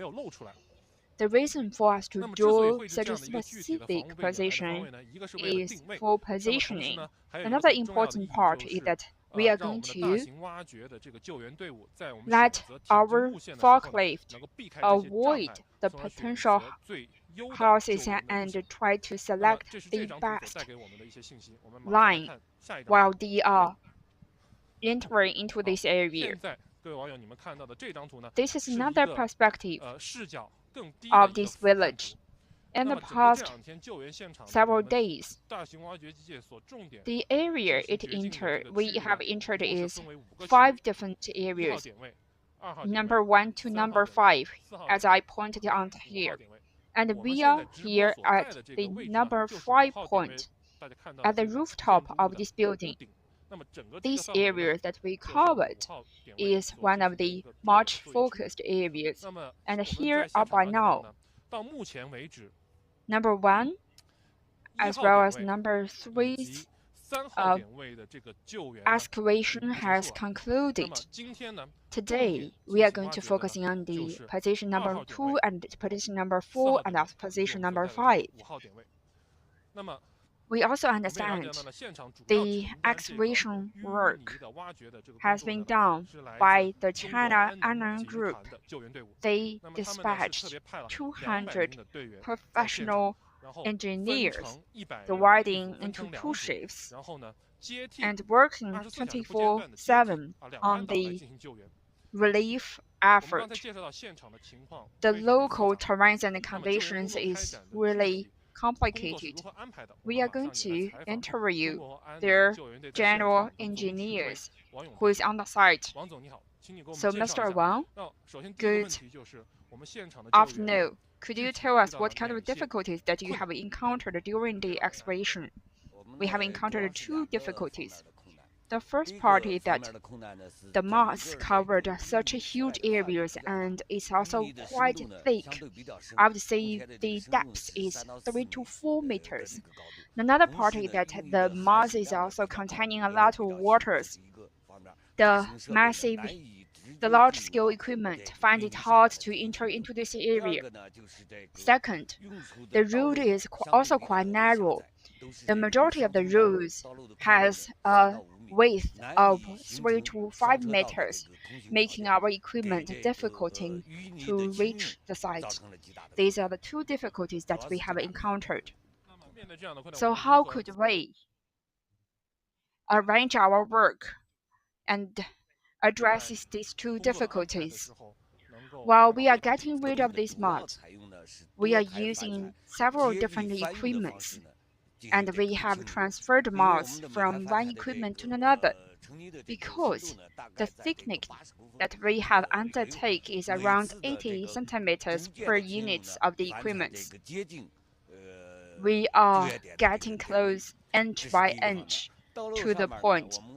On the routes, we have also organized a multiple way to make sure that the routes is operating smoothly, and making sure the moss can be transported smoothly. Thank you so much for your answer. And Mr. Wang has also introduced us that they have adopted a multiple methods to address what is on the site. There are so many excavation equipments on the site trying to get rid of the moss. The excavators on the forefront have cleaned up the mud and put it into the position of the second one. They are raising and relaying the mud, and at the final point, they are going to transfer the mass into where the potential position is. So let's turn our sight into the left side. In the afternoon, we understand that among the three different positions, the excavation and the relief effort in the position number 5 went quite smoothly today and before today, and the distance is also quite safe.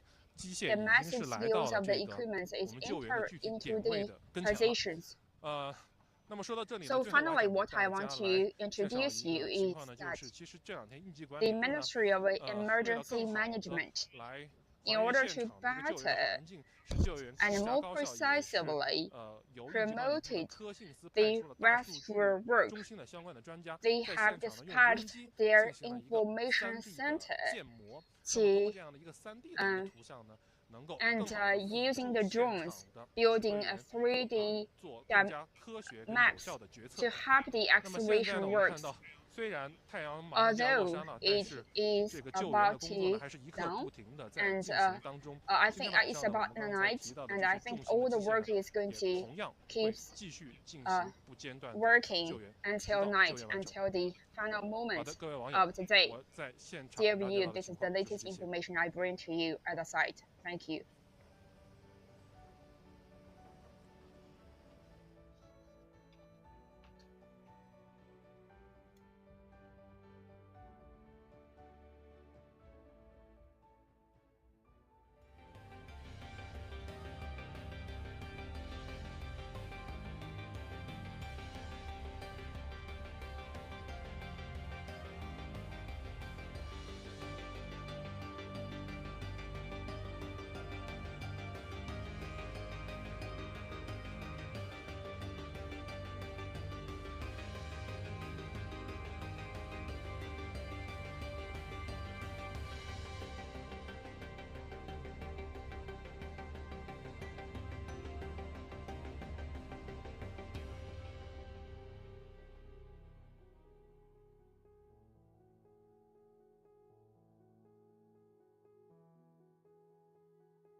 Let's keep a close eye on what is happening in the rural areas, and because the connectivities of the rural roads is definitely going to be a deciding factor for the for whether the materials or whether the relief effort can reach the sites.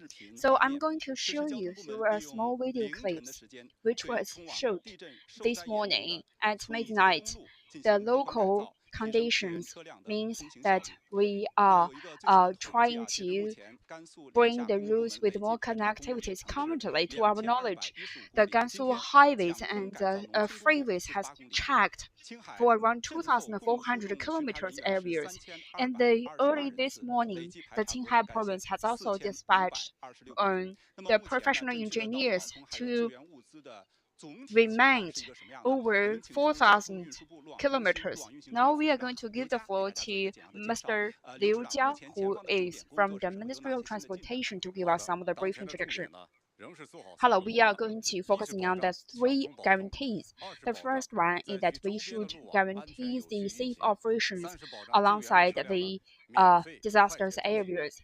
And according to our latest informations, with more and more vehicles clustered alongside the disaster-stricken areas, the total burdens of this traffic has been tripled.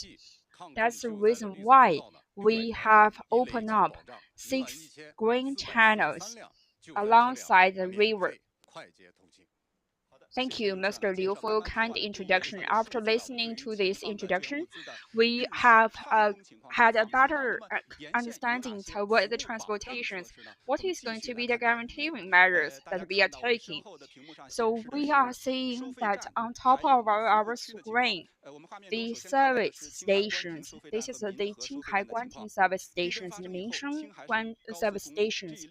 For this line from Letong to Minhe, the S62 to S64 has opened up the special green channels in order to transport the relief materials and to arrive on the site immediately. So we have a footage about the transportation engineers, and they are also setting up the special service areas, making sure everybody get their foods and also catering services in these areas.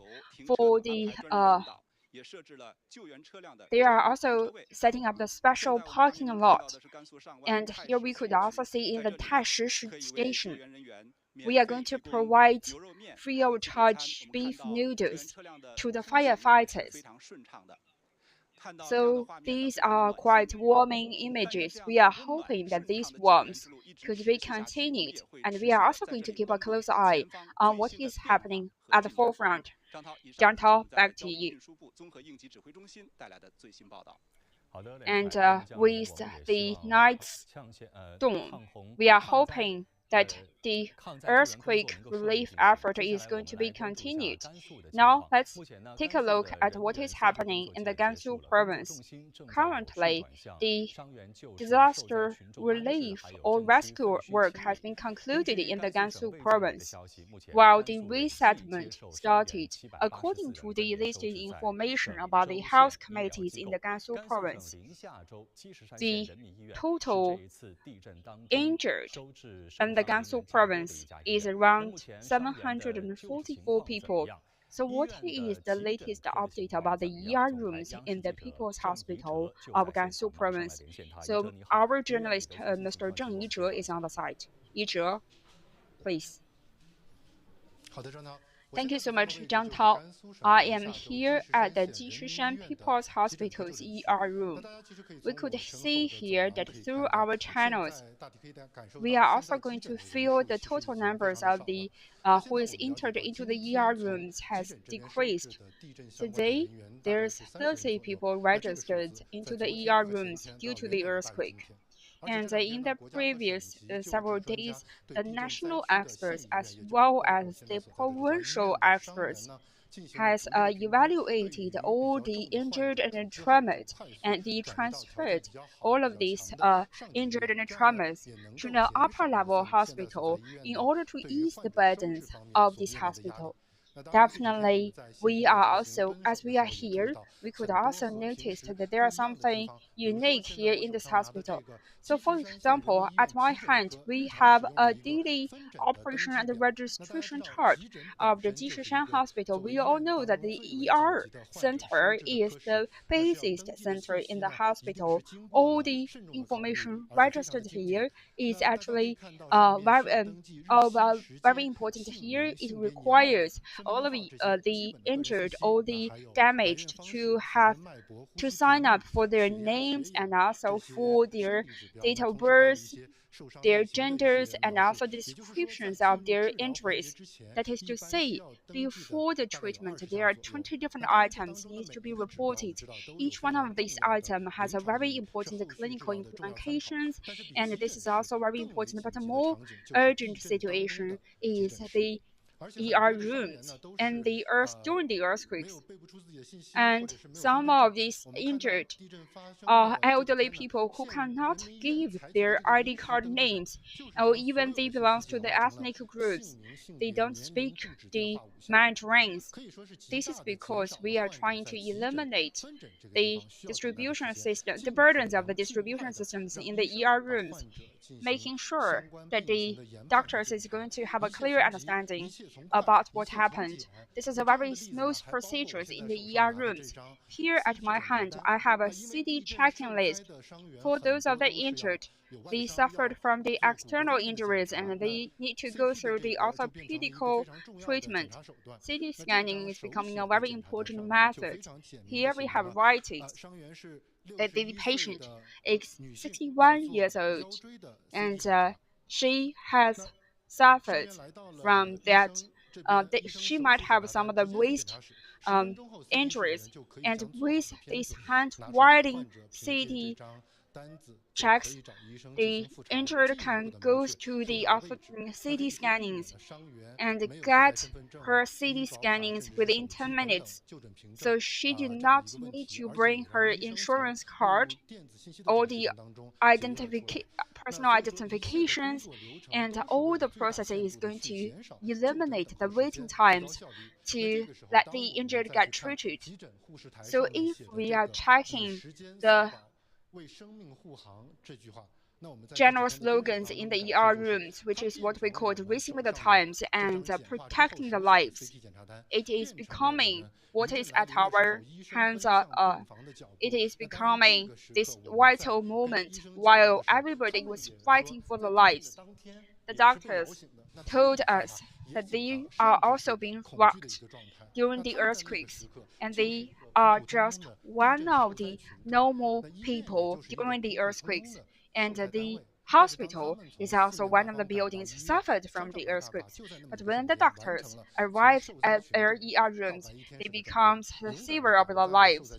They are protecting the local people, and a lot of the participants, including the orthopedic doctors and also the surgery doctors, they are working 24 hours up until now.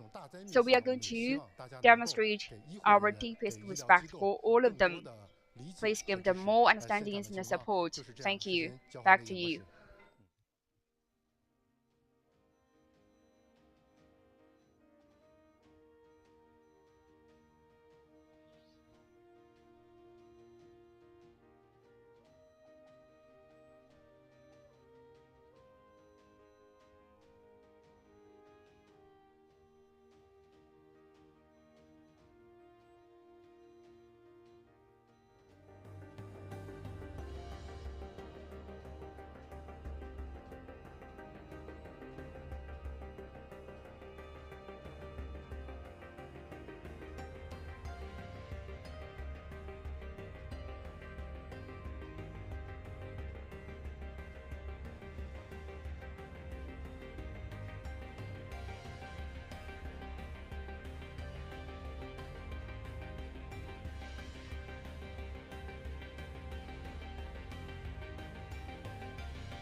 央视新闻的各位观众朋友们，大家下午好。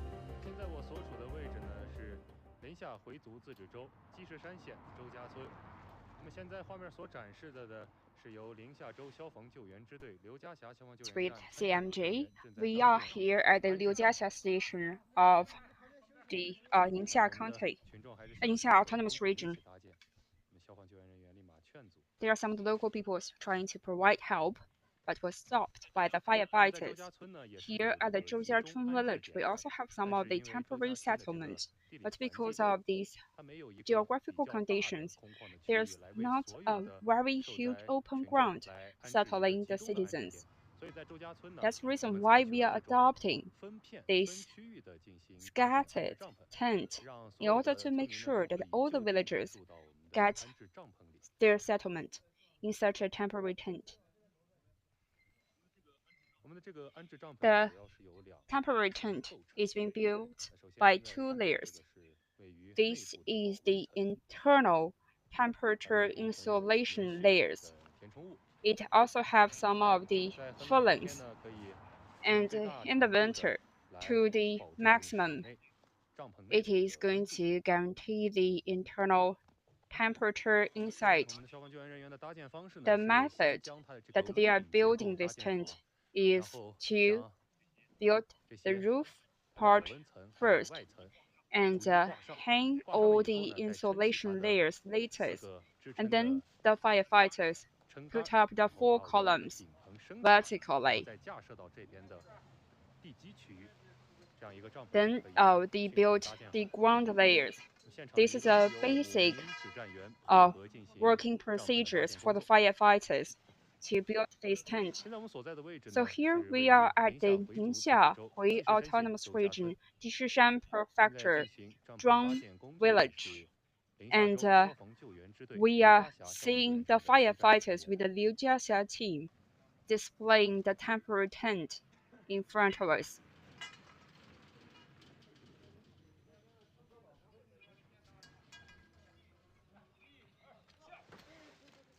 大家可以看啊，地震对这个片区域呢 We could also see some of the hints after the earthquake. On this floor, there are some of the distinct cliffs, and there are some of these debris falling down on the ground. This is the major route of the village.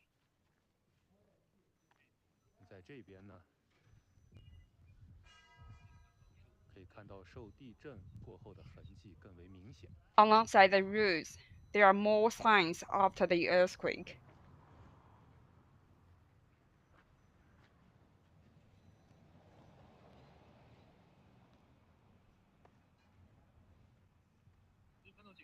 With the turning of the corners, our firefighters has successfully set up this temporary tent.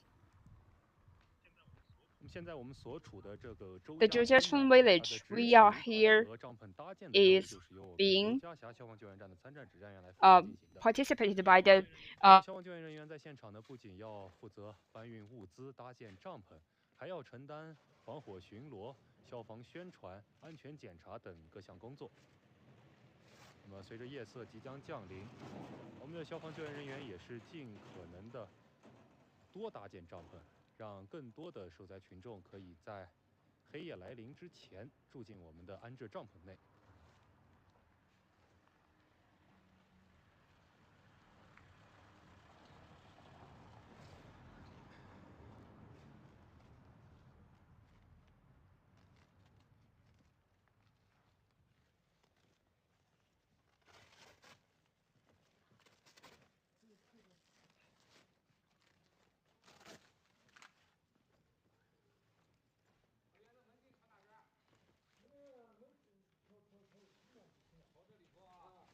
消防救援人员现场询问我们的老人家这个帐篷的朝向，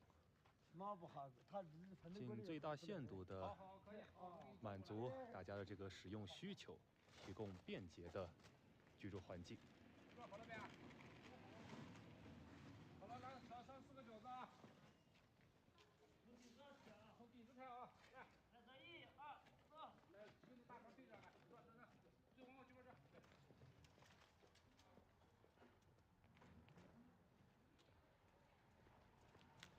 好的，从这边进去哈。好，这个位置吧。好。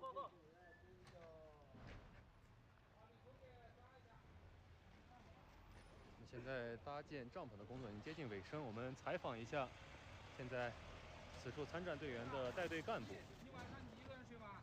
人多，用炉子的时候注意啊！炉子把那个烟头往起来放的时候，把帐篷不要弄着了。你看它那个洞子，从那个地方穿过来。晚上睡觉的时候把那个窗户开一个洞。升煤的时候一定小心，注意安全。好。采访一下刘家峡消防救援站的站长杜翔。杜站长您好。你好。站长，咱们在这里一共安排了多少名执勤人员？我们这边这个点一共有10个人。10个人，你们是从哪一天到这个点上的？我们在地震发生的第一时间，我们从永靖县，然后第一时间赶赴灾区，从3点半将近快4点的样子，我们接收到上级的任务调派以后，我们就第一时间展开救援工作。咱们在这边的主要任务都有些什么？第一轮的搜救基本上已经结束，我们现在已经转到第2轮的住民服务这一块，然后最近的工作主要是帮灾民搭建帐篷，还有一些重要的一些物资进行一个转运，就是主要是一些恢复重建方面的工作。对，好的，谢谢站长。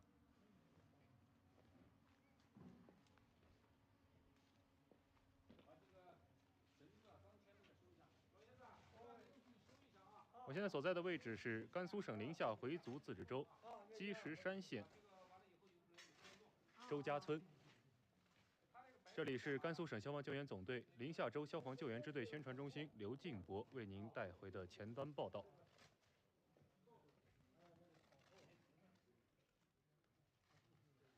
多余吹吹的，卷了多余的，然后这是窗户多余的吹吹的啊，对。你装里头啊，你装里头就行了。我装这里就是。装这里头，这个谁装的？再装点时间比较细的。对。那么这里呢，就是我们的分区安置点，但是在前方也是有一个集中安置点的。在那里的区域虽然有限，但是在那个地方也是有大概有这么10几顶帐篷，是被集中安放在这个区域。我们现在去他们的集中安置点，周家村集中安置点看一看。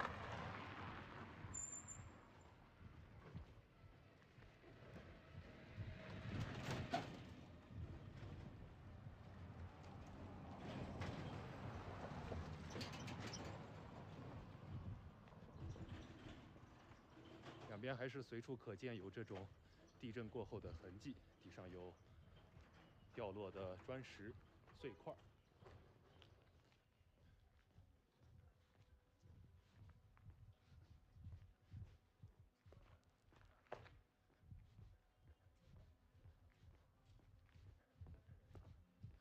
那么前方的这个集中安置区域呢，也是在这个周家村的党群服务中心附近，在附近呢是有一个区域稍大一些的广场，在这个广场上呢搭起了10几顶帐篷。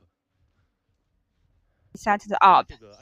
So here in this settlement, we have the catering center, as well as the distribution center. There are some of the donated relief materials on the sites. So here at the right, in front of us, these blue tents are the temporary settlement of Zhoujiachun village.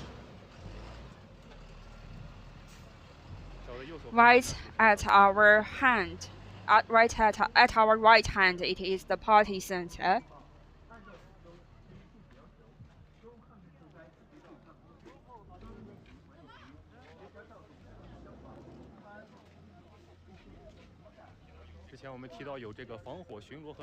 We have mentioned about the firefighting missions, as well as we could also see the firefighting equipment being displayed, being placed alongside the tent, because the tent is a temporary settlement, and there are some of the furnaces settled alongside the tents, and also the electricity equipment.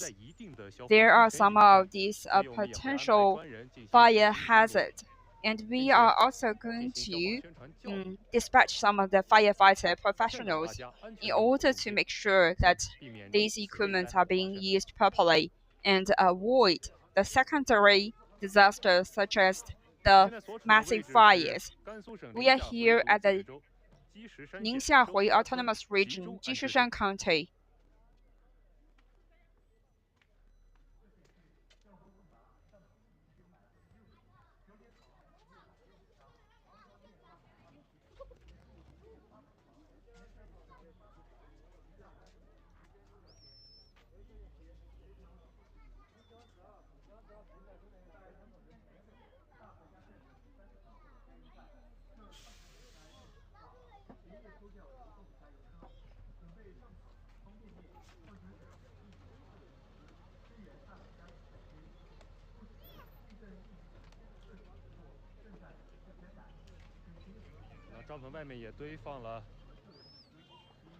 There are some of the instant noodles that the local people get.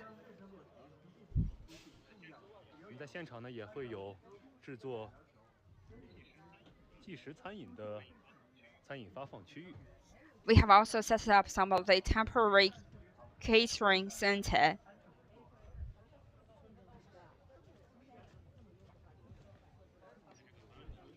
In this cold winter, if the locals can take a bite of this hot noodle, it's not only going to warm themselves up, it's also going to relieve them from this devastated situation.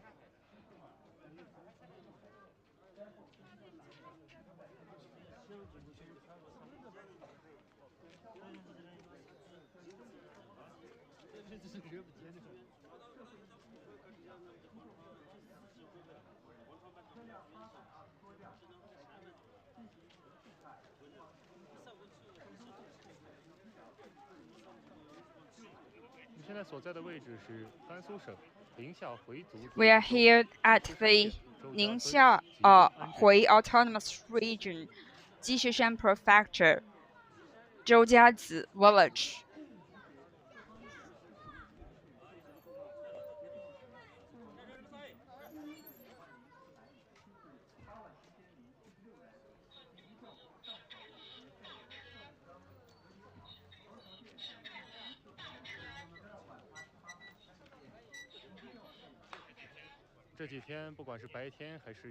No matter during the daytimes or the night times, the temperature at the Qinghai Prefecture is below zero.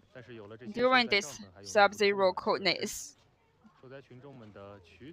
the local governments provide the heating furnaces as well as the coats, quilts, and also the folding beds. It guarantees that after this earthquake, everybody is not going to suffer from this extreme cold temperature.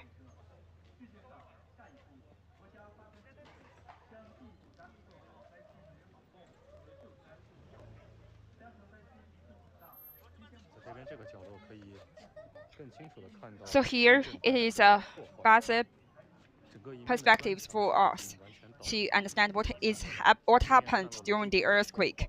The total wall fallen down with several bricks on the ground.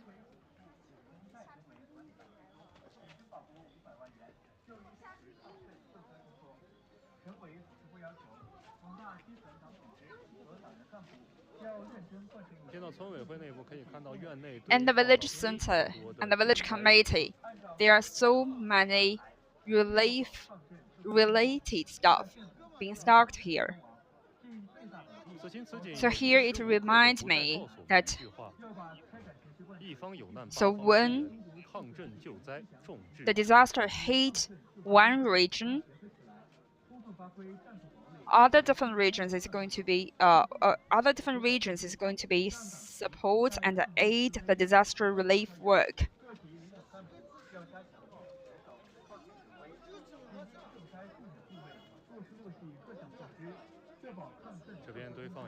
Here we are seeing massive stocking of the furnaces, the coats, as well as the coats and blankets.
Dear viewers with CMG, I am Ma Li, brings you the latest information with the Jishishan County. Here, I am the Maple Village of the Dahejia town of the Jishishan Prefecture. Behind me, there are 4 excavators building the temporary settlement. This is the second branch of the temporary settlement. It is 5 p.m. and all of these engineers are working really hard. We are on this temporary settlement. These temporary settlements with its materials and iron structures can be assembled on the site. It is some of the module units where you can build it on the site. It's just like the prefabricated buildings. For each one of these settlements, it might be taking 10 to 15 minutes. That is to say, within 1 hour, we are going to build 20 different units. By 6 p.m., around 6 p.m., we are going to finish the settlement building for this area. And all of the construction work continues. Let's take a look. For this material itself, there are some of the temperature insulation plate installed, and let's take a look at what is inside. The room itself is spacious, and if we are going inside, we believe that this is a room adequate for 5 folding beds. Inside, there is also a quite relaxing area where we are seeing the switches of the power can be installed on the walls, and the power has been provided through the roofs, and the line is not going to be distributed on the ground in order to avoid any chaos created. Here, the electrical engineers as well as the mechanical engineers is working really hard. So we are going to have a discussion or the interview with our general engineers on the site. So hello, So could you tell us the latest update of our construction work? When are we going to finish our construction work tonight? And this is the number 6 settlement. The settlement is going to be concluded at 8 p.m. tonight. I think there's not going to be any problems on this site. How many sites do we still have? All the other sites has already been finished, while the injured and the affected by the earthquake has already settled in. So the other settlement is under work. We are planning to build 9 settlements here. When did we start to build this settlement? Actually, at 2 p.m. on the 19th of December, we started to build here. We started to assemble the structures and clean up the ground. And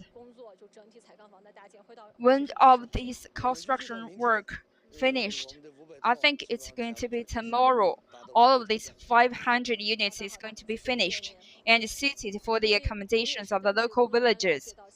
We understand from the engineers here that the iron steel structures is going to be finished and the local villagers is going to be settled in tomorrow. The villagers are living some of the temporary tents near the settlement. Actually, there are so many tents being scattered, and those villagers actually got their rices and the basic necessary foods. And we also have the single folding bags, the furnaces and the straws. It is also arriving on the village centers. Once this settlement has been finished, we can put the daily necessities inside. So here at our room, we have the water bottle. We also have the tea leaves. The local villagers like to drink tea. That's the reason why we prepared some of these tea leaves. There are also some other packages for the children as well as for women, which means that we are going to satisfy the daily demand of the local villagers. There's no water sources here at this prefabricated unit. So how can the local villagers get their water supply? So in the community center, there's going to be the water supplies, and the local villagers can get themselves cleaned up in the village centers.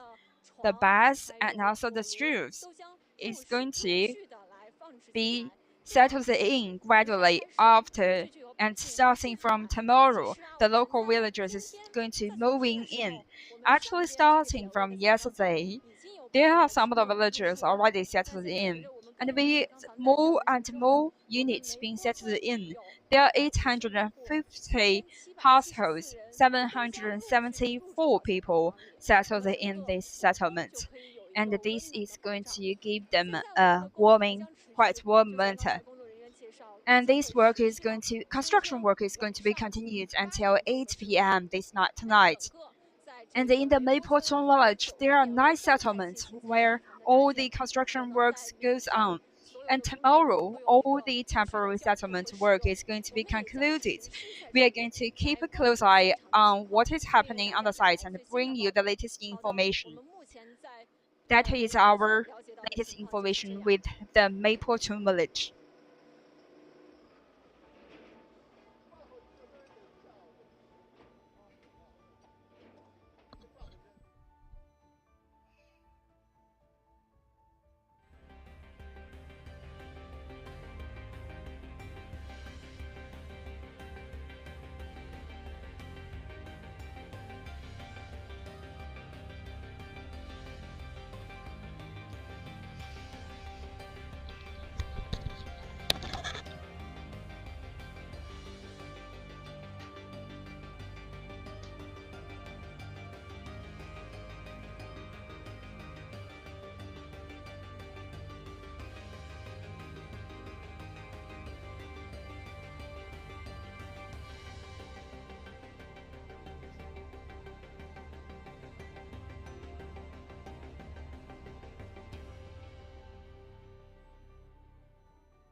现在呢，就是在民和县中川乡的草川村的救援现场。大家可以看到，在我的身后有多台的大型救援机械呢，依然在时刻不停地开展着清淤的挖掘工作。那么从地震发生之后，大量的救援机械和救援人员呢就进入了这个我所在的草川村和对面的金武村进行救援。那么经过救援人员的确定呢，是一共是集中了5个集中的救援点进行集中的搜救。那么大家可以看到，虽然已经入夜，但是救援工作呢依然。发的，之前某某发的。就是现在整个运行都是村里在运行 ，so all the village operation are done by the village committee and they're sending out products here. And this is the house. 能带我们看看吗？您家里？您的院子还挺大的。哪个比较严重？这个还行。You can definitely see it might be a bit dark here, but you can see the ceiling is falling off. 那您当时是在睡觉吗？晚上？晚上不睡觉，那个帐篷睡觉。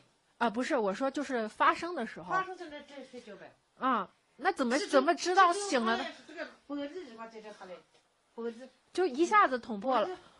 Oh, okay. So you can see the tube was cutting through because of the shake of the earthquake, and then sound wake them up, and that's the time when they ran out to survive. So their family members are safe. 那您全家现在都平安啊？那就特别好，特别好。平安是第一位的 ，safety first。这就是您家有养小动物吗？有，还在，都在。啊，这个后院里。哦，后院里。So, 看看。So their families also have animals that they raise at the backyard. So we're checking out this home here. We'll just randomly walk into one of the villager, and this is the kitchen. So the wall, 墙皮都掉了. So you can see the wall has cracked. And also, as I just said, the structure of the house is made of bricks as well as dirt or mud. We sat here, and it's definitely damaged.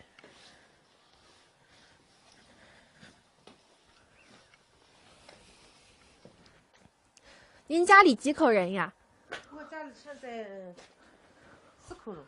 10口还是4口？4口，那这嘎娃现在领下的。哦。4个人现在。4个人。大嘎娃，大儿子不。So 4 family members here. 哦。这那么几口人？这水还能用吗？能用，没有，我看这都结冰了。结冰了。So the waters are still functioning here. 哎，不浪费了，赶紧关上。So we turn it off, not wasting the water. So all the power supply as well as water supplies are pretty normal here.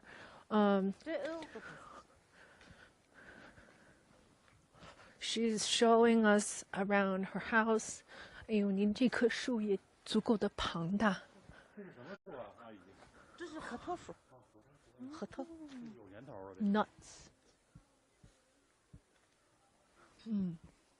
这边其实这边算是影响的比较严重的。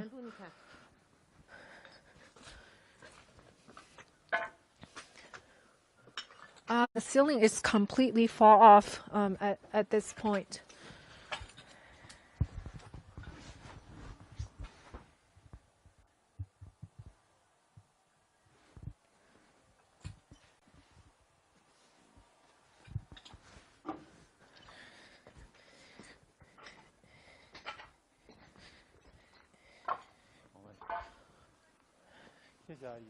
谢谢。后院你去不去？后院去看一下吧。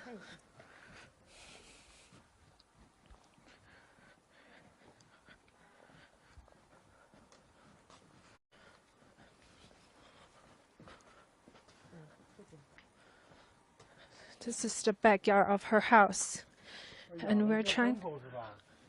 这自种的你看，从日瓜抓的自种的。哦。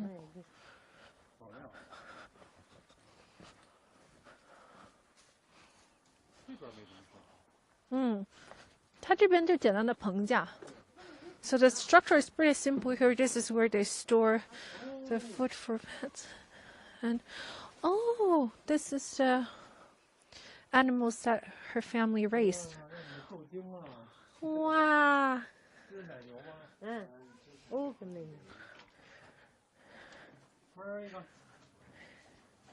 人家害怕你，就3只呀。3只，去年下的，这是今年下的。哦。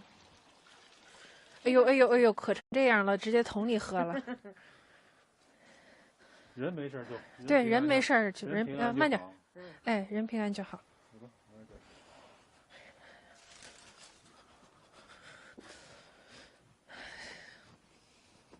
So this is one of the family we have checked out here. 好嘞。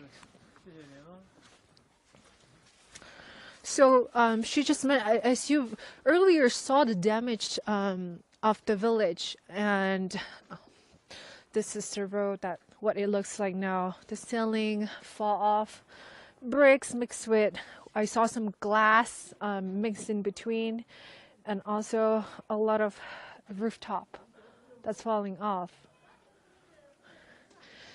And so as she said that, because even the house structure of the studio, as I also mentioned earlier, 床，那还睡家里啊？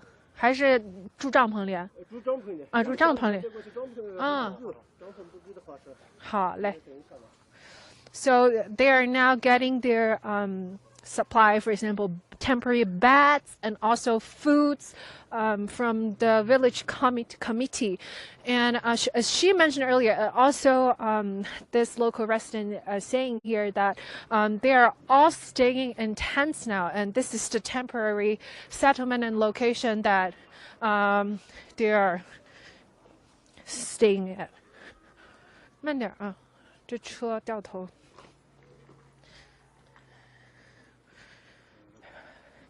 It's quite hard to walk, even in the village, because lots of goods are being delivered. 你好，您好，那个想问一下，您那个清真寺是从这儿然后往那边走是吗？他们在建板房，我们想过去一下。哦，是，来，快来。清真寺我们是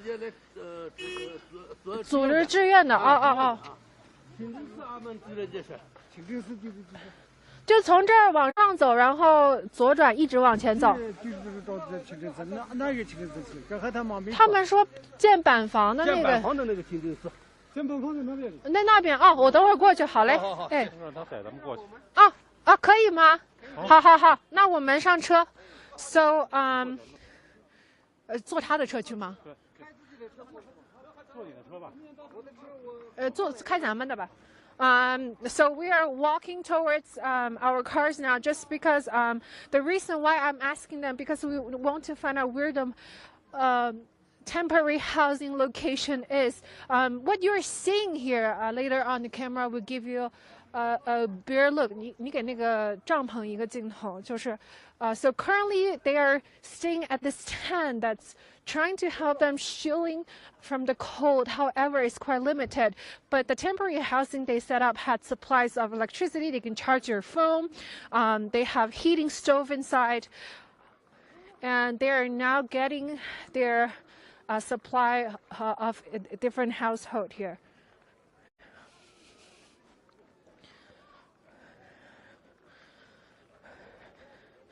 So the supply to meet the basic daily needs are coming in. The family, mostly the grandpas and fathers, are waiting in line to get them. 你推一个地面吧，我想说一下地面，你摇过去。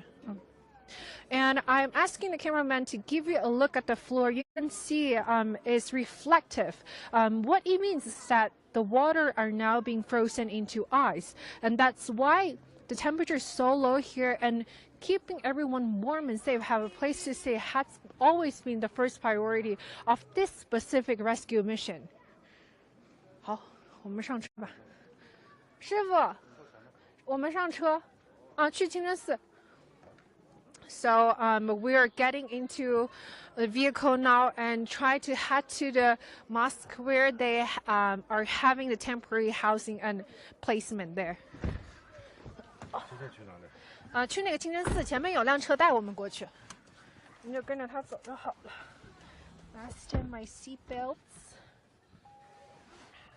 有一辆白色，好像是青海的车。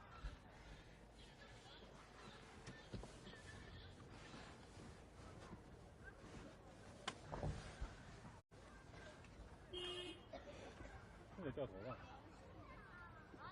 啊？得掉头？掉头那边走。往那边走啊？啊。您看，您掉没事，等您。您就放窗外吧。我就倒回去。哎，行，可以。那边他们都往那边看，然后掉头。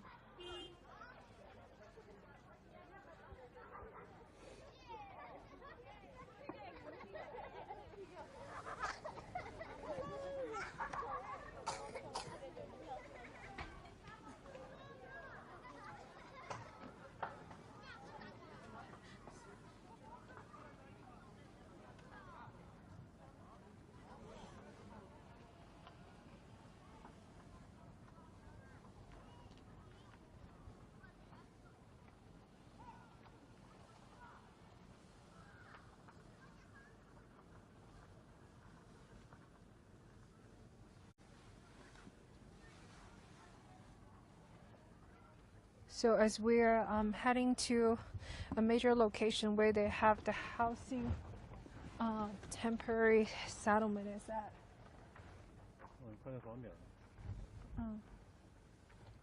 And my cameraman now is pointing at the rooftop. We're trying to give you an overall view of the village, and this is just one of the villages that's not far from where the epicenter of the disaster is. 哎，那辆车呢？是他吗？不是。嗯？就往上走呗，往上走，然后。往上走左转，他就说一直走。我们来了，马上到。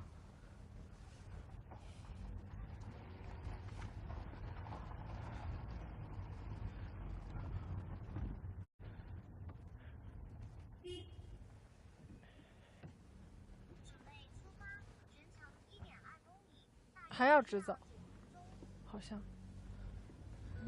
怎么我的导航告诉我是另外一个方向呢？不掉头行吗？ And this is a scavenger hunt because you never know where you're headed to, especially at this kind of breaking news coverage. And we are showing you the remain of snow on the ground. 直走，然后右转，应该是有路。没上去了才右。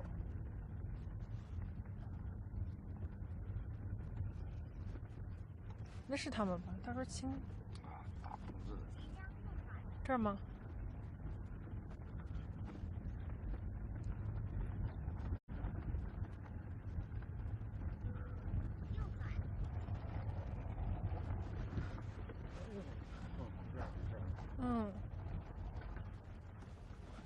CGTN 右转这儿下去。哎，21局就是他们的人，对，但是不在这儿，还得走6分钟，不远。嗯。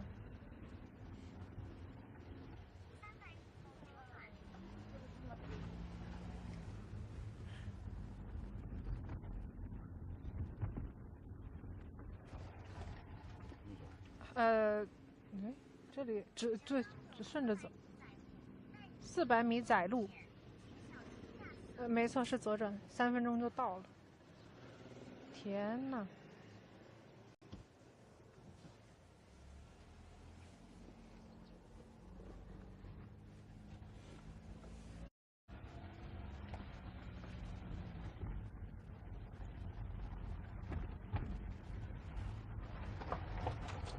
还是直走。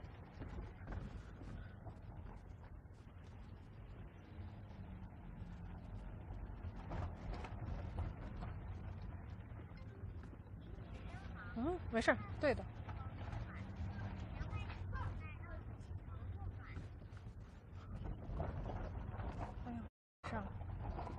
You can hear the sound of the crumble of bricks and also what's fall off from dust, ceiling, tree branches are all mixed into the sound of our ties rolling over.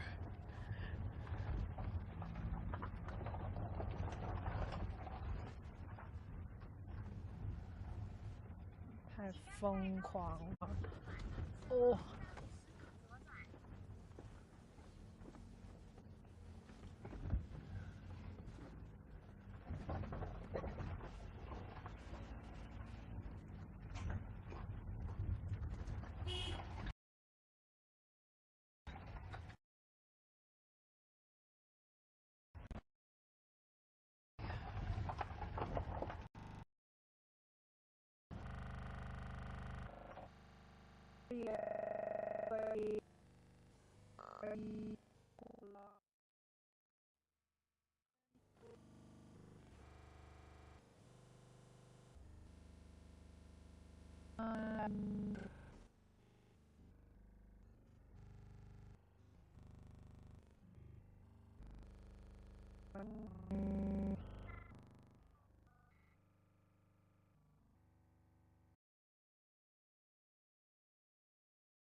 就在这个清真寺里吧？哎，顶呢？完了。他然后左转。啊，对啊，左。那就左转上去看吧，因为是。啊？是这儿吗？不是呀。往上。不对，在底下，师傅，在底下，在底下吗？嗯。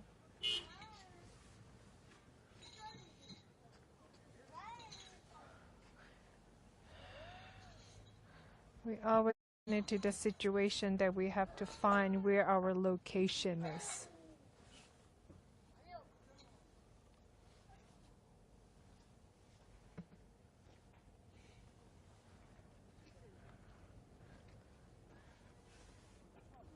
对，下楼就对那个板那就是。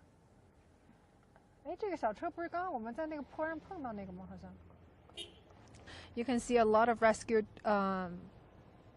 trucks and vehicles are still coming in because the village, it's as you see that a lot of people who are 应该是那个橙色车那儿就是。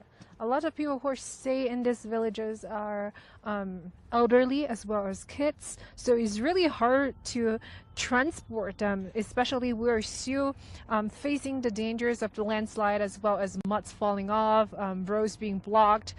These are some challenges we're still facing on. We're showing the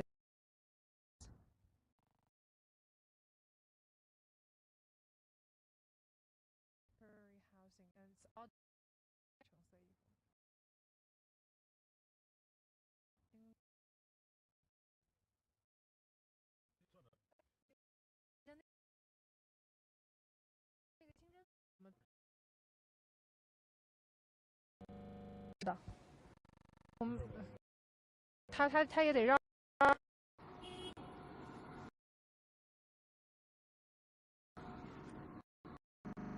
So it's all being delivered here now. 对，就是我。哎，到了。你好，找来了，找来了。好嘞，好，哎，没问题，没问题。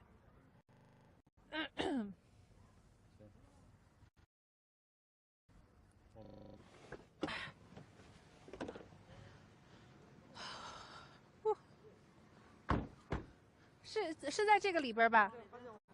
哎，好。这里大概放置多少个呀？哎呀，也三四十件。哎呀，30-40件还在弄，现在还在弄。你们不说我？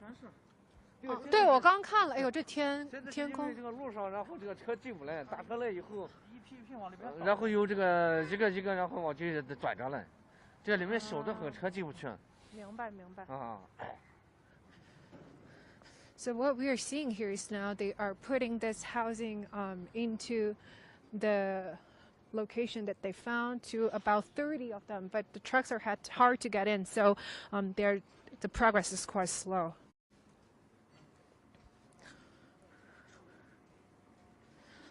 那通常这样子一个集装箱的这个就是转移，它要多长时间呢？快得很，你看。它这个是底座吗？它这是一个整装的。哦，它就是这样抽起来，像它折叠式彩钢瓦房、活动板房，它吊装过去以后，你看里边还也正在作业着呢。我们先拍一点这儿，还是进去看吧。好嘞，我们跟着您往里走。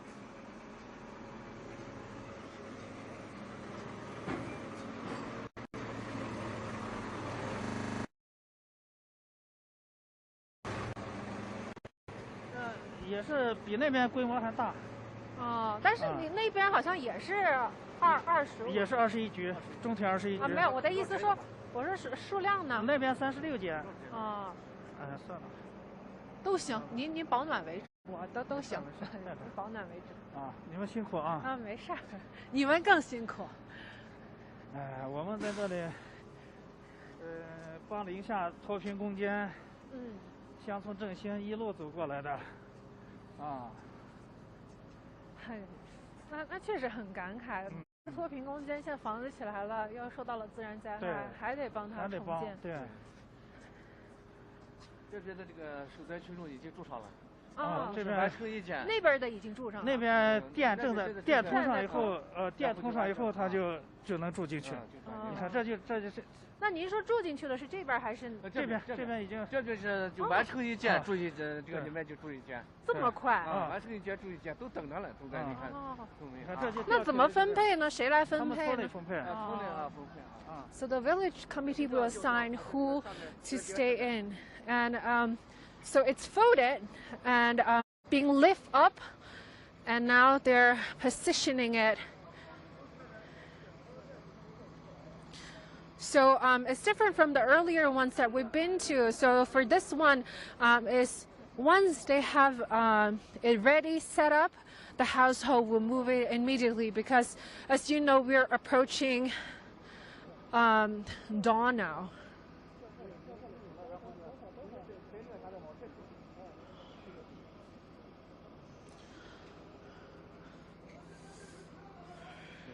住着的人呢？进去看。对。里面有没有住着人呢？住人的，我进去看。带我们进去看。住人的有几间？这几个都住上了。So people are already moving in. 好是那个炉子啊，就好几个每间它可以配。都直接住进来了。你抄个楼子到了没有？我一个没得到我哈。没得到啊，好。好了，奶奶，我能进来看看不？哦，都生火。啊，这边。在这边。So they're trying to let us visit one household, and for the household that already moved in.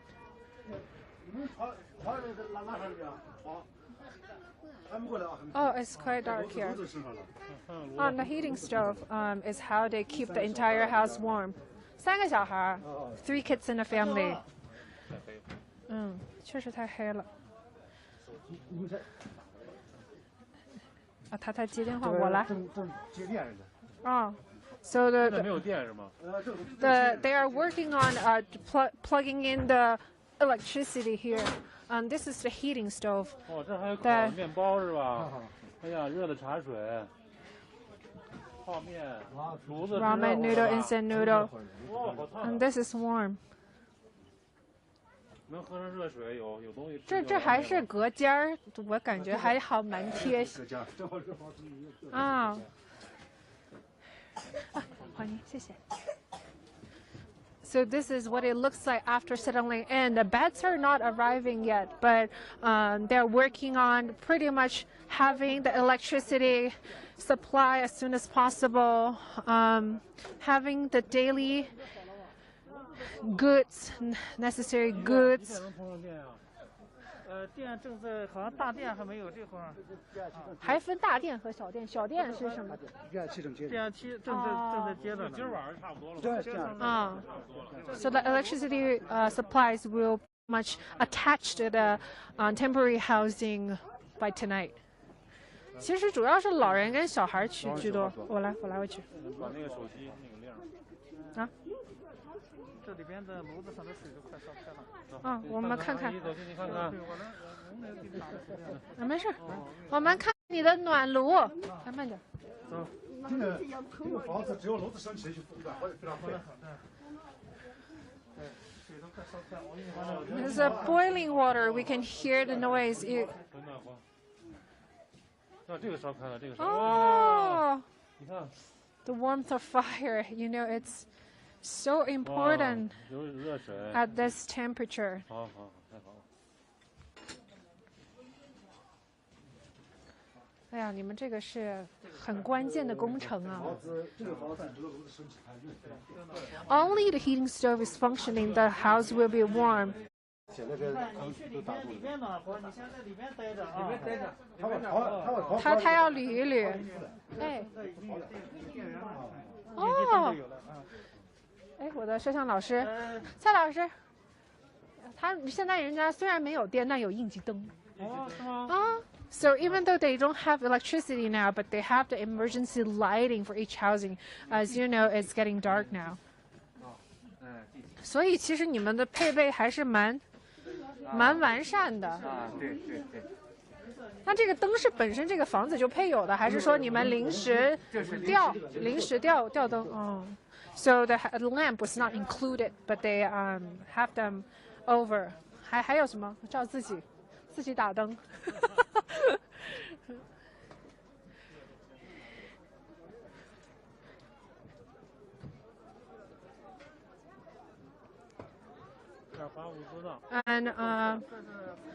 所以他们是排队分房和物资。So the lines are actually for daily supplies, and there is a line for house arrangement. So people are gathering here because they have the lighting is just because it's getting dark here and we need lighting.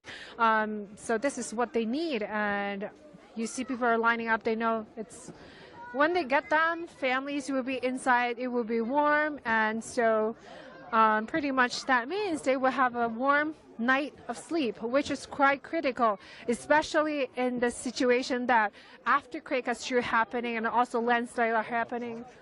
So this is what we are seeing here. Majority of the supplies are ramen noodle because of their belief and religion here, so they need to respect them.